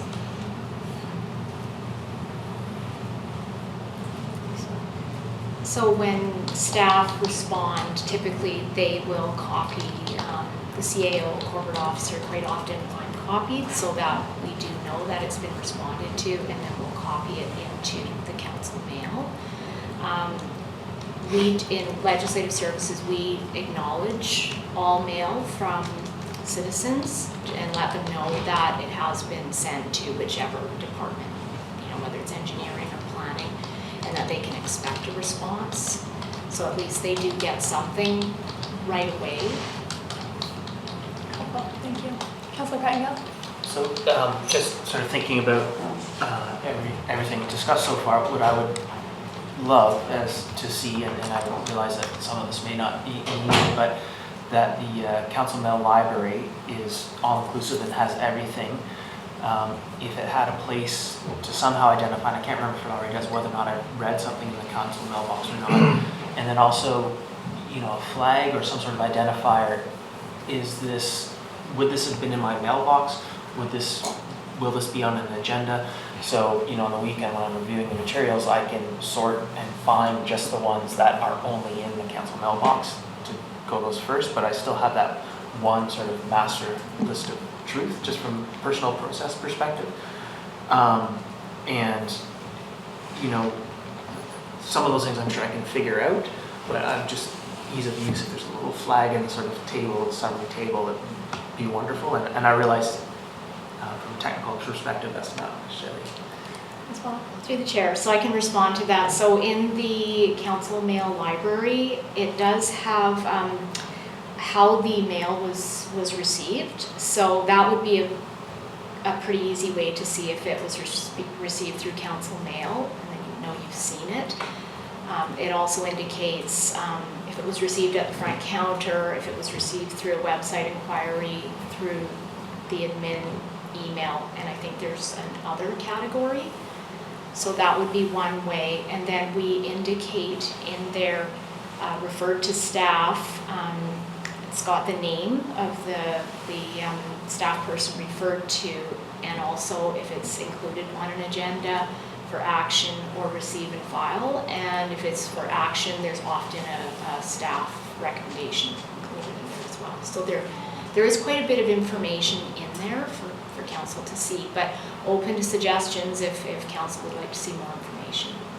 Sorry, is that available for sorting and filtering on those particular things? I believe it is, yeah. I'd have to maybe talk to IT about that, but I believe it can be. Okay, I may need to have a second one because I've been relying more on my inbox and agendas, to be frank. So that's good. And when things are referred to staff, is that effectively the same as in a meeting when, so if an email comes in to staff and staff refer it to staff, is that effectively the same as when the council does the same thing at a meeting from a process perspective? Absolutely. It's considered being referred to by the CAO. Yeah, I think that's excellent. All right, any further comments, questions? Councilor French? Just on Councillor Pettingill's thoughts on the council mail. I'm looking at that now, and I kind of gave up on this because in the first couple months I was finding everything in here I'd already seen. But now that I look at it with fresh eyes in this discussion, I'll be looking at it more often because it does have information that's valuable, like the receive and file note or that action required, and then a note about what that action was. But I'm seeing that in the received via column, that doesn't get very much attention. So maybe a little more diligence with all of the columns. I would know would help me with this. Thank you. We can definitely do that. Any further comments? Yeah. I guess my last question is about, like, do you have an example of some of the things that you wouldn't put on the agenda because the CAO and the CO have decided we can handle this? So there would be complaints that are of a nature that we wouldn't put them onto an agenda. So, you know, complain about a neighbor, for example. There would be advertising, marketing,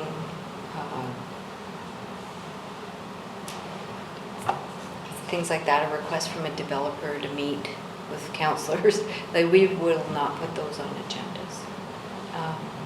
But pretty much everything else goes on the agenda, wouldn't it? Trying to think of what other things. Oh, there may be something comes into council, maybe it's a complaint about with personal information, a tax bill, a utility bill, that type of thing. We wouldn't put that on. So I know the previous bylaw contemplated when a letter just goes to 3 councillors, it doesn't go on an agenda, but once it goes to 4, then we have to consider that. If sometimes I get something and then I forward to all of council, does that then put it into this process? Yes, it would, I believe, because it would, then you would, staff would receive it. Yeah, when I put things into the council mail, I have a filter on my email that I can look just at things that were sent to council. If you forwarded that, I would put them in most of the time. I'm trying to think of instances where I may not have. It might be, oh, council, you might be interested in attending this forum. You know, I wouldn't put that on the agenda. And then there's people who don't use the council mail, but they put all of our 7 emails on it, but it now hasn't gone to staff. And so is that incumbent upon me to forward that? Yes, it is. And do I forward that to you or to the council mailbox? Like, which is? I think it's safer to send it to the council mailbox because then it gets to several of us so that we don't have to rely on one individual person being here all the time. Councillor Pettender. And just so I'm clear on where we have arrived at the discussion, are we suggesting that just as many things are going to go on the agenda, but we're going to be more clear about what's already been referred to staff? Or are we saying if it's already been referred to staff, we'll see that in our mail library and it won't show up on the agenda? And I'm not necessarily opposed to either. If it is the latter, though, I wonder if we need a sort of public version of the council mailbox so there's that transparency for the public, or they don't have to go through an FOI to see the things that we're not putting on the agenda anymore, but they're not sensitive info. They actually would have to go to FOI if they're not being put on an agenda.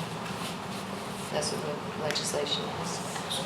So are we talking then about putting all these still on the agenda, but just being a bit more explicit about whether or not they're already referred to staff? Yes.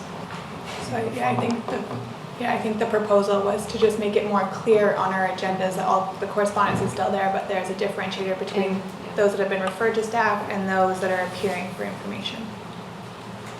And we did include the existing policy, so I think, what would be helpful to staff is if council prefers that there's certain types of emails or mail, correspondence, not email necessarily, that doesn't appear, that, let us know and where the line exists for council, because there is some discretion in the policy already, but based on where the previous council was at, everything went on for transparency, just like you're talking about. And we're open to doing whatever it is that council wants. Yeah. I think for me where that line is that as long as someone who's asked an operational question has received a response, I'm not married to it necessarily being on the agenda. I think it's those where someone hasn't received a response that it, for me, needs to go on the agenda as long as it appears in our council mail. But like I said, I'm happy to be more transparent, and just as long as we're not pulling letters that don't need to be pulled. Because I think we can make our meetings more efficient just by being clear about what's already been addressed versus what hasn't. Councillor Herford. Thank you.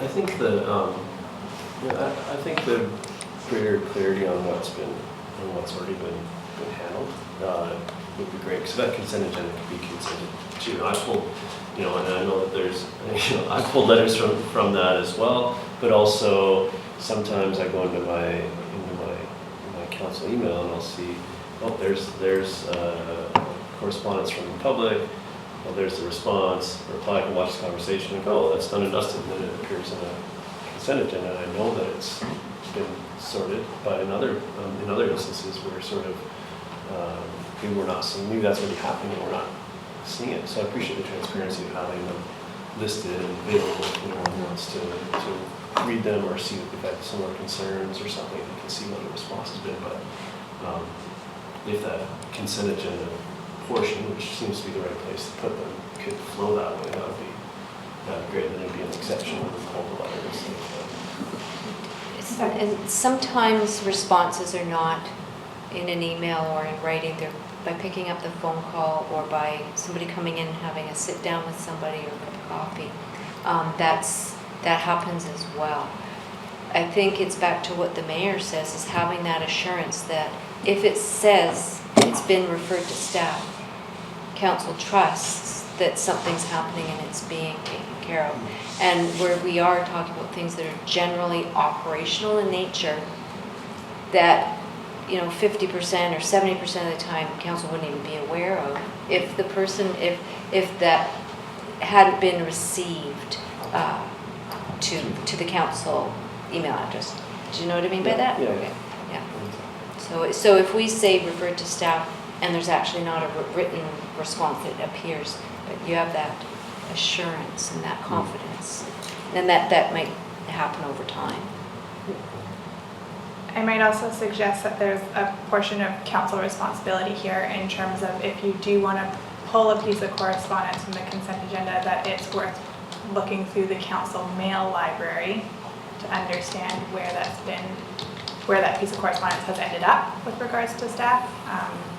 That's, I think, something that we can maybe get a little bit better at doing in advance. Any further comments, discussion? Staff, do you feel like you have enough direction following this conversation?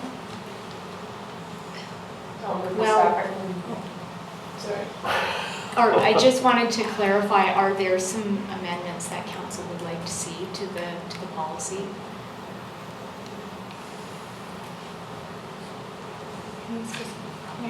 I don't have any amendments to the policy outside of what you presented.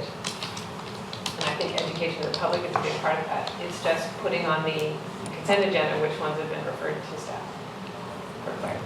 That would be my only suggestion. I'm fine with everything else that's been proposed. I agree with that. Anybody else have any amendments they want to see? I have a question. No. We talked about sort of the change from receiving correspondence by letter to correspondence by email, and now information sort of piece on the website. And our communication team runs Facebook, Twitter, like all that stuff. Are people, is that correspondence accounted for in any way? And is there a threshold where it would be if someone wrote a 4-paragraph thing, reply to a Facebook post or something like that? Although we monitor and we, I don't know what the right wording is, but we watch what happens on our social media.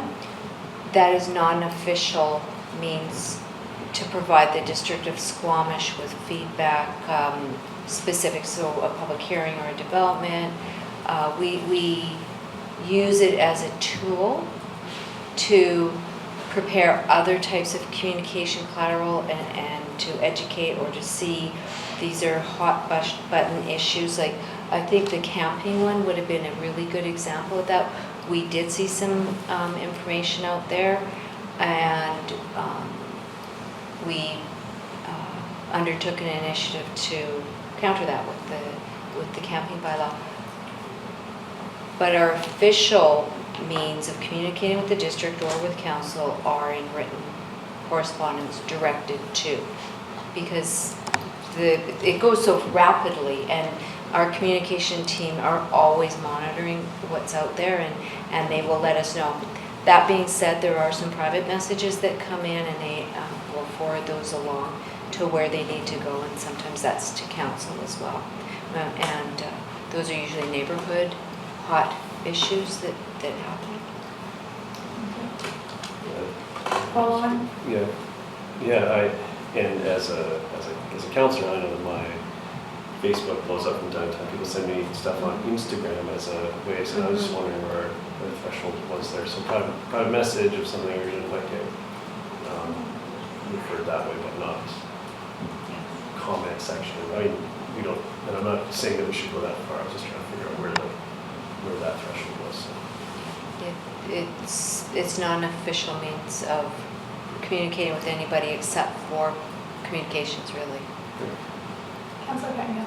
Just for clarity, if we get an email, say from the Flat Earth Society asserting that if there's flat, it's important we take a stand on it, that kind of thing, does the chair have some discretion to screen that to some degree and be available on an FOI, or are we obligated to put that on an agenda?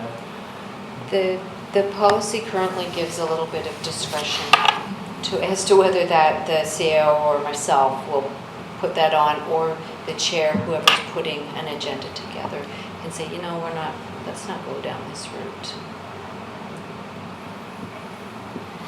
All right, we do have a staff recommendation. Somebody would like to move that, moved by Mayor Elliott, seconded by Councilor Race. So what are the changes? Just that That we add the referred to staff in our consent agenda where correspondence has been already referred to staff. And Just if staff can make the comments about making sure those key items are available in the mail library. Sounds like most of them are. In consideration of clarification of how to access different departments within the organization via the automatic response. Right, so we'll beef up the automatic response. It'll need a little beefing. Did you get that? Yep. Great. Any further comments? I'll call the question. All those in favor? Opposed? Motion carries. Thank you very much. And we won't even switch it up. We'll still have Mr. Arlene here talking about council remuneration bylaw and council per diem for conference attendance.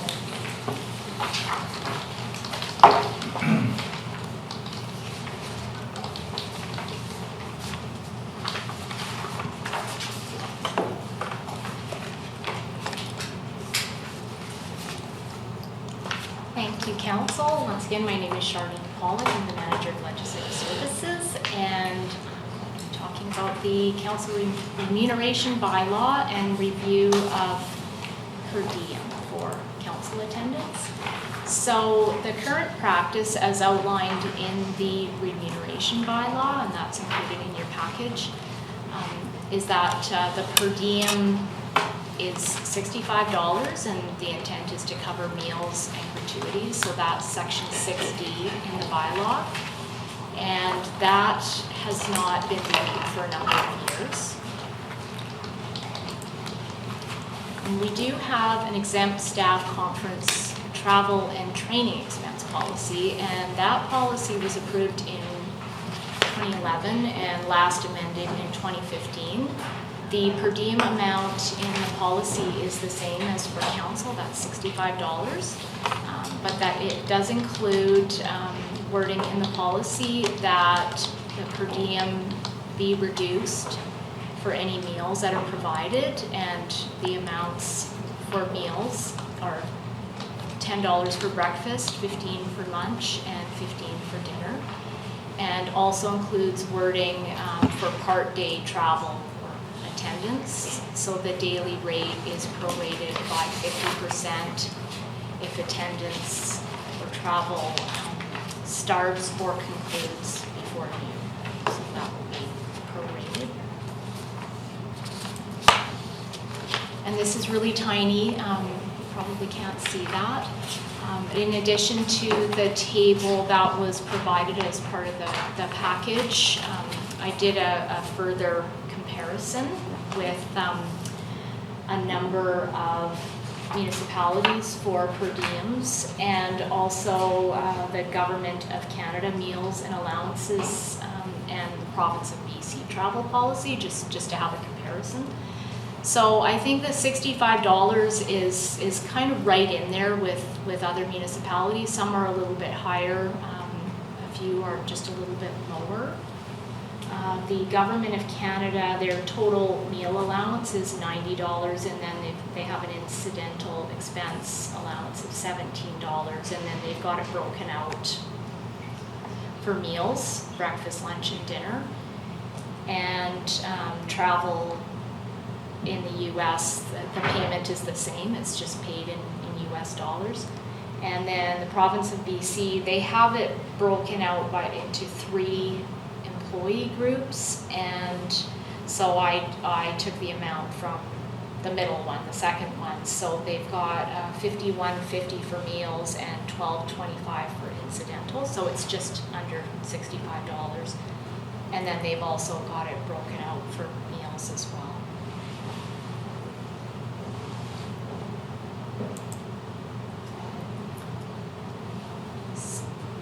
Just a question, can we go back to that table? Mm-hmm. The per diem amount for the province didn't equal what is listed for breakfast, lunch, and dinner. No, it's not the same, so I guess in some instances, people can just claim for, there doesn't seem to be a requirement that the per diem be reduced if it's included, but if there are, there's no receipts required with the straight per diem, but if they're claiming for a meal, they need a receipt. So it would be reimbursed up to that amount.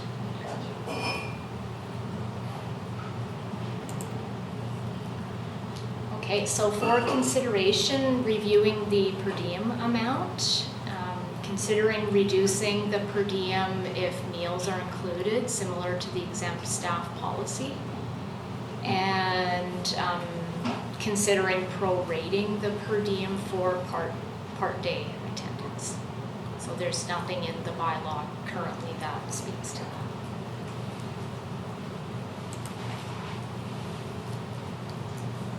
All right, I'll go to Mayor Elliott and Councilor Rafe. Can you remind me what our per diem amounts are? $65 per day. Does that include incidentals? Like, Yes. what are our amounts? Yeah. That's it. We don't, $65. we don't break it out by breakfast, lunch, dinner, incidentals? You just get that amount? That's correct. It's not there. It's not broken out. It's just a flat rate.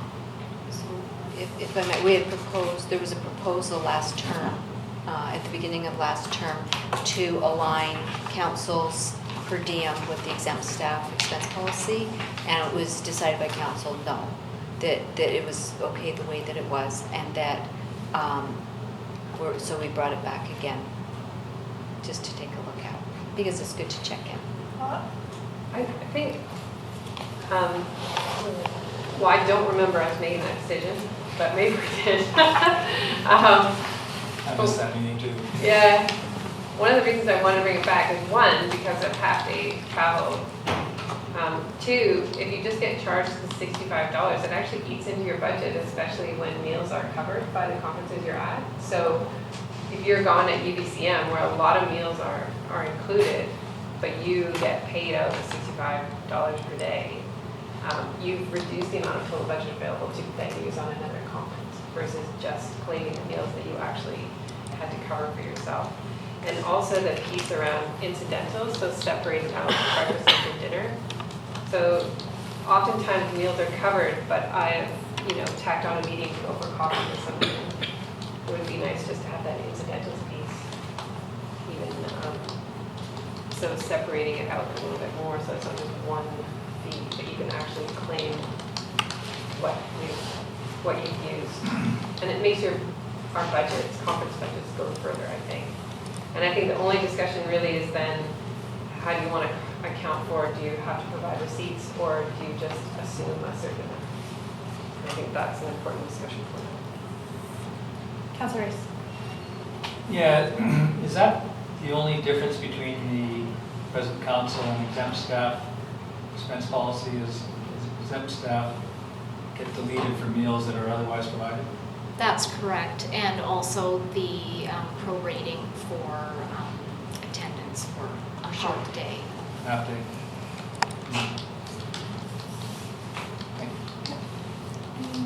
Anybody else? Councillor Craig? Maybe I got confused reading the documents, but I thought, yeah, there was that 1997 bylaw, which I thought applied now, which had like $10 for phone and $10 for mini bar, excluding alcohol and a few different things. So is that what's in place now, or is it we have a $65 per diem and we're thinking about changing that to 75 just flat? The bylaw that was included in the package 1503 is the council expense and remuneration bylaw. It's been amended repeatedly since the time of adoption, so it doesn't, bits and parts may still exist, but mostly it's been rewritten. This is exactly what is in effect now, today, and so that's what we're sort of asking about. Do we need to update the expenses part of it? Do you want to align more with the exempt staff expense policy? You know, we can, the district doesn't ever pay for alcohol on conferences or anything like that. Well, no, I just, we all have council phones now, I think, so. Well, exactly. Some of those pieces didn't seem to make sense anymore. Redundant. And I sort of agree with the mayor, I think generally that I like the simplicity of a per diem, but being able to adjust it if we're getting fed at a conference. I don't think we need that per diem. Yeah, I think from my perspective, aligning it with the exempt staff policy makes good sense on both the account of the per diems being reduced for meals as well as the part day travel. I do think it helps our conference budgets go further. Your meals are being covered by your expenses of attending the conference. That doesn't need to be covered in another way as well. In terms of receipts for meals, I would suggest and lean towards just like the set meal amount, and on an honor system, you say you weren't there for dinner and you bought dinner on your own, and you have up to $20 just for simplicity's sake. But I don't know what the policy for the exempt staff is, if they actually need to provide receipts. It does, through the chair, it does have amounts that would be reduced by. So, to go back to the policy and look at it. I think it's somewhere $10. So $10. So if breakfast was included, then the per diem would be reduced to $55. And Lunch is 15. so there would still be an amount for incidentals, even if all meals were provided. So what are those amounts? In the exempt staff policy, it's $10 for breakfast, $15 for lunch, and $25 for dinner. So a total of $50. Councillor Rice. Yeah, and I'm fine with that. It's just the practical matter because of how we're going to manage this. Because usually, in my experience, we get our per diem checked before we go to the conference. And so now, I'm guessing that we would get it after the conference, telling staff which ones we have some other source for. Yes, I think in practice that's how it would have to be. And actually the bylaw speaks to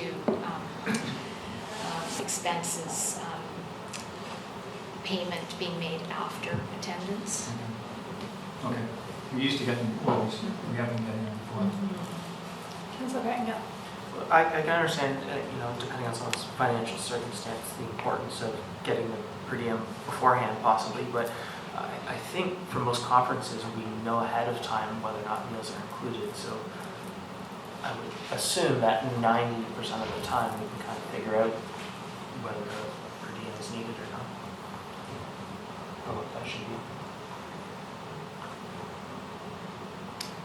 Councilor Herford? Thank you. I have no problem with the alignment. That seems reasonable to me. And I think just sort of saying what we opted into or out of, if there was things included or that either didn't work for scheduling or just went another route, is easy enough. And I have no problem with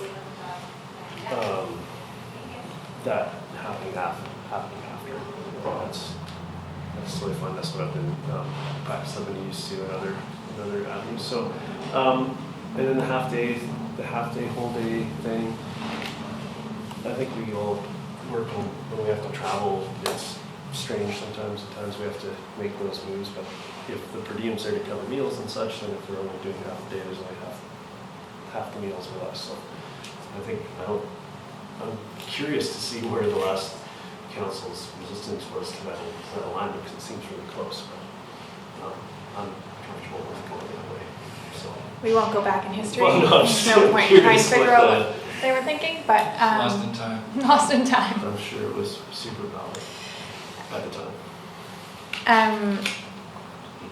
To Councillor Pettingill's point and Councillor Race's in terms of that shift between getting the money in advance, I think that if there are challenges there, we can discuss them as they come up. But I think general practice, as I'm aware of it, is that you incur the expenses and then you get reimbursed from them. That's always been my experience. Other organizations working in for-profit, non-profit, that typically seems to be the way that that's applied, so I don't have much concern going that direction. But if other councillors are concerned about that, speak now. Mary Elliott? We have had instances where it is a concern, so I think we have to have something in the bylaw that allows in certain circumstances for a councillor to receive their per diem ahead of time. And also, I think both for our exempt staff and for us, I think we should look at raising the breakfast amount. $10 is like, Almost cereal. yeah. Doesn't mean you get any more issues. Yeah, at a London hotel, it's not gonna get you a glass of orange juice. You remember that. So, I don't know what that amount is, but it's more than $10. Salmon Arm has $150 per diem. Yeah, I'm not going salmon arm, I don't think, wow. We just have to travel. So was that Councillor Herford? Sorry, well, they've got a distance to travel, so that must get used a lot. That's crazy, but sure if I can, actually, officially.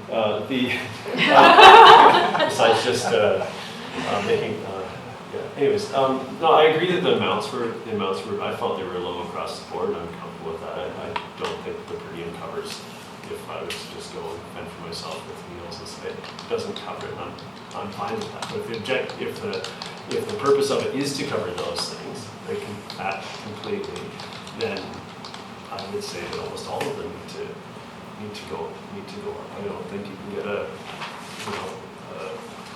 Big Mac meal for the lunch thing or whatever so whether that's the purpose of this or not, or is this to give sort of a good framework that doesn't, then we don't have to do submitting receipts and all the rest of it to get to an actual dollar amount. So I'm fine with it being less because of the ease of it, but maybe there's if there's a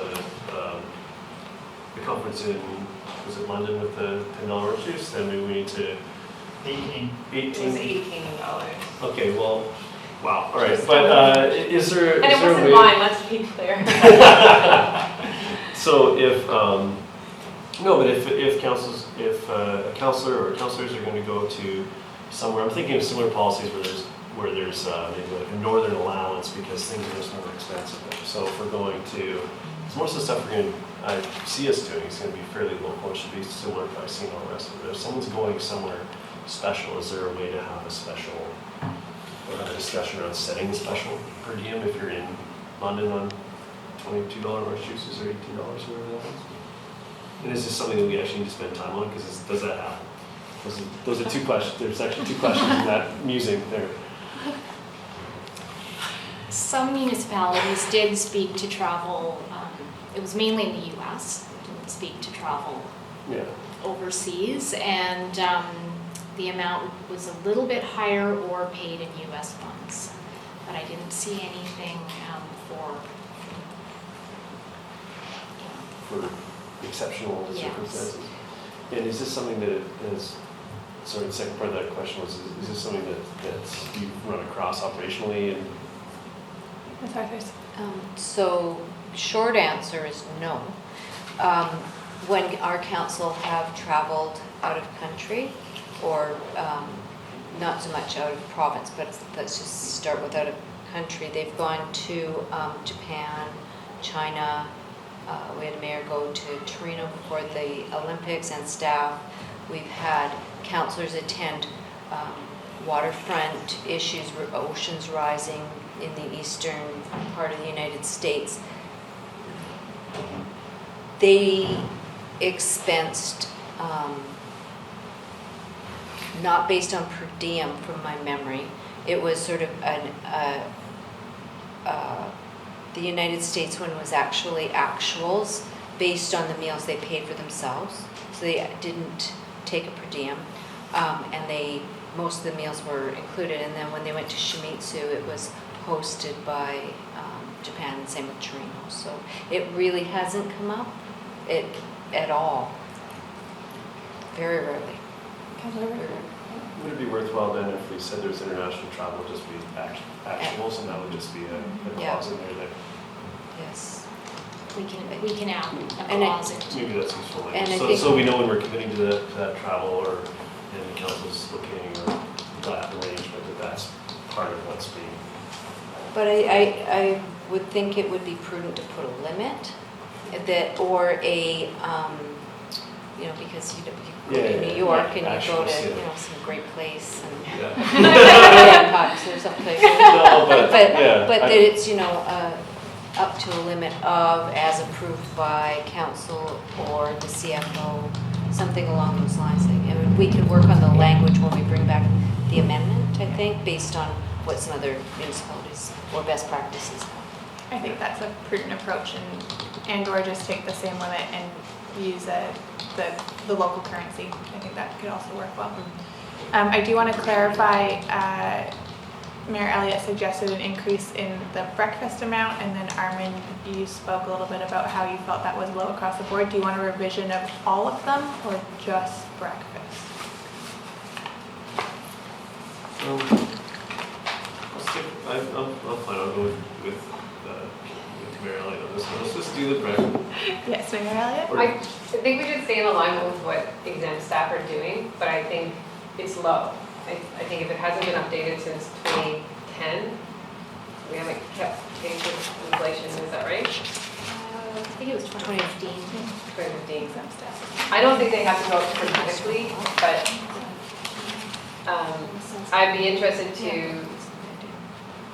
for our staff to weigh in as you bring back the bylaw to figure out what those amounts are. And I don't think they need to be dramatically higher, but I think they don't also reflect, healthy eating. We often find ourselves, in hotels, which can be a little bit more pricey. I think most of us try and move outside the hotel to find a cheaper meal. But for breakfast, $10 is hard to do. And the whole point is for councillors not to be using their own money. It's not like we make huge salaries. Councillor River. The same, I agree. The same could maybe be said for that per diem amount, which is what we started to talk about as well, is in a similar state. So I think that, but maybe those two policies should move at the same time. They should, going forward, be considered jointly, so we don't have to do this back and forth if we can align those. And again, it doesn't need to go, we're not heading towards the 150 maximum of that, but life's not getting less. Whether we build in a 2% or with inflation or something, just so these policies can sort of run along instead of need to come back to every 4 or 5 years or wherever it's been. Maybe that's a way to do that, but some mechanism to sort of auto put that in there so we don't have to debating the cost of breakfast, which I agree with you on, but, you know, yeah. Ms. Pawluk, do you want to speak? Sorry. Well, I was just going to mention if the amounts increase for breakfast, lunch, dinner, then it, perhaps the per diem amount should increase, because that would, if any of these meals are included, it would come off of the per diem amount. So just something to consider. Yeah. I think tying the per diem with the meal amounts makes good sense. Councillor Herford? If the amounts for breakfast, lunch, dinner that are being removed, if they're provided, are low, that's fine, because we're probably getting low. Like that's like, here's the thing of bacon or whatever. It's not a, it doesn't need to add up to the same amount. Do you know what I mean? Because it doesn't in anyone else's either. It doesn't add up to the same per diem. Those three numbers in incidental are greater than that. You know what I mean? Because we're not talking about being reimbursed per meal. This is how much is being reduced when you partake in whatever's provided, which is a different thing than going out. Marilyn? Through the chair, I think there needs to be alignment so there's simplicity. You know? So you're subtracting a consistent amount, you know what you have to spend on breakfast, lunch, and dinner. So that if you have breakfast and lunch covered, but you've got dinner not, you know how much of your per diem you can use. And, you know, that's not $50, that's a reasonable amount. What is it, 25 right now? It's 25 in the staff policy. No others. But, that being said, you're not being allotted necessarily, in some instances, it's okay to expense for dinner as well, but we're not going to go there right now. I'm just thinking, I guess we do just give the 25 for dinner then, allotment, plus the 15 incidental, so $40 total is if you've got the other two included. So I was kind of going down an alley, but I'm not going to go there. Okay. Fun. Clear as mud? Well, I'm not clear on if council would like this added into the bylaw, the meal component, Marilyn? and the same amounts, or increase the breakfast amount. To me, staff should look at the amounts and see if our staff, because we haven't polled staff who are traveling, whether these are sufficient. Because I don't want our staff paying out of pocket when they are also away. But the amounts for breakfast, lunch, dinner, and incidentals should add up to the per diem amount, in my mind. I agree with that. And that would leave no room for incidentals. The amounts for breakfast, lunch, dinner, and incidentals should add up to the per diem amount.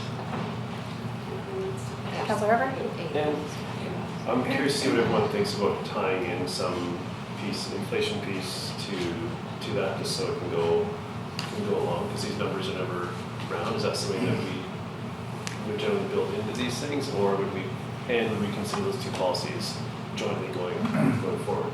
Whether that's changing the title of a policy to sort of group both together or not, but that seems reasonable. Index it to the price of orange juice in the store. Yeah. My sense is that council will probably want to revisit this on their own accord if it's a new council, and I think leaving that up to them is decent enough. We don't necessarily need to tie it to inflation. If folks want to bring it back, they can bring it back. That would be my suggestion, but happy to hear from others. I'm seeing nods around the table. So, all right. With that, we do have a staff recommendation that the District of Squamish Remuneration and Expense Bylaw number 1503 be brought forward on September 3rd with amendments directed by council in today's meeting. Somebody like to move that? Councilor Rice. Seconded by Mayor Elliott. All those in favor? Opposed? Motion carries. Thank you. And that is the end of the committee of the whole for today. I need a motion to terminate. Moved by Mayor Elliott, seconded by Councilor Herford. All those in favor? Opposed? Motion carries. Thank you.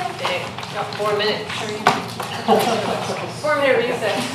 Or 4 minutes, so starting to. Are we staying here or on for Jan's? Nope.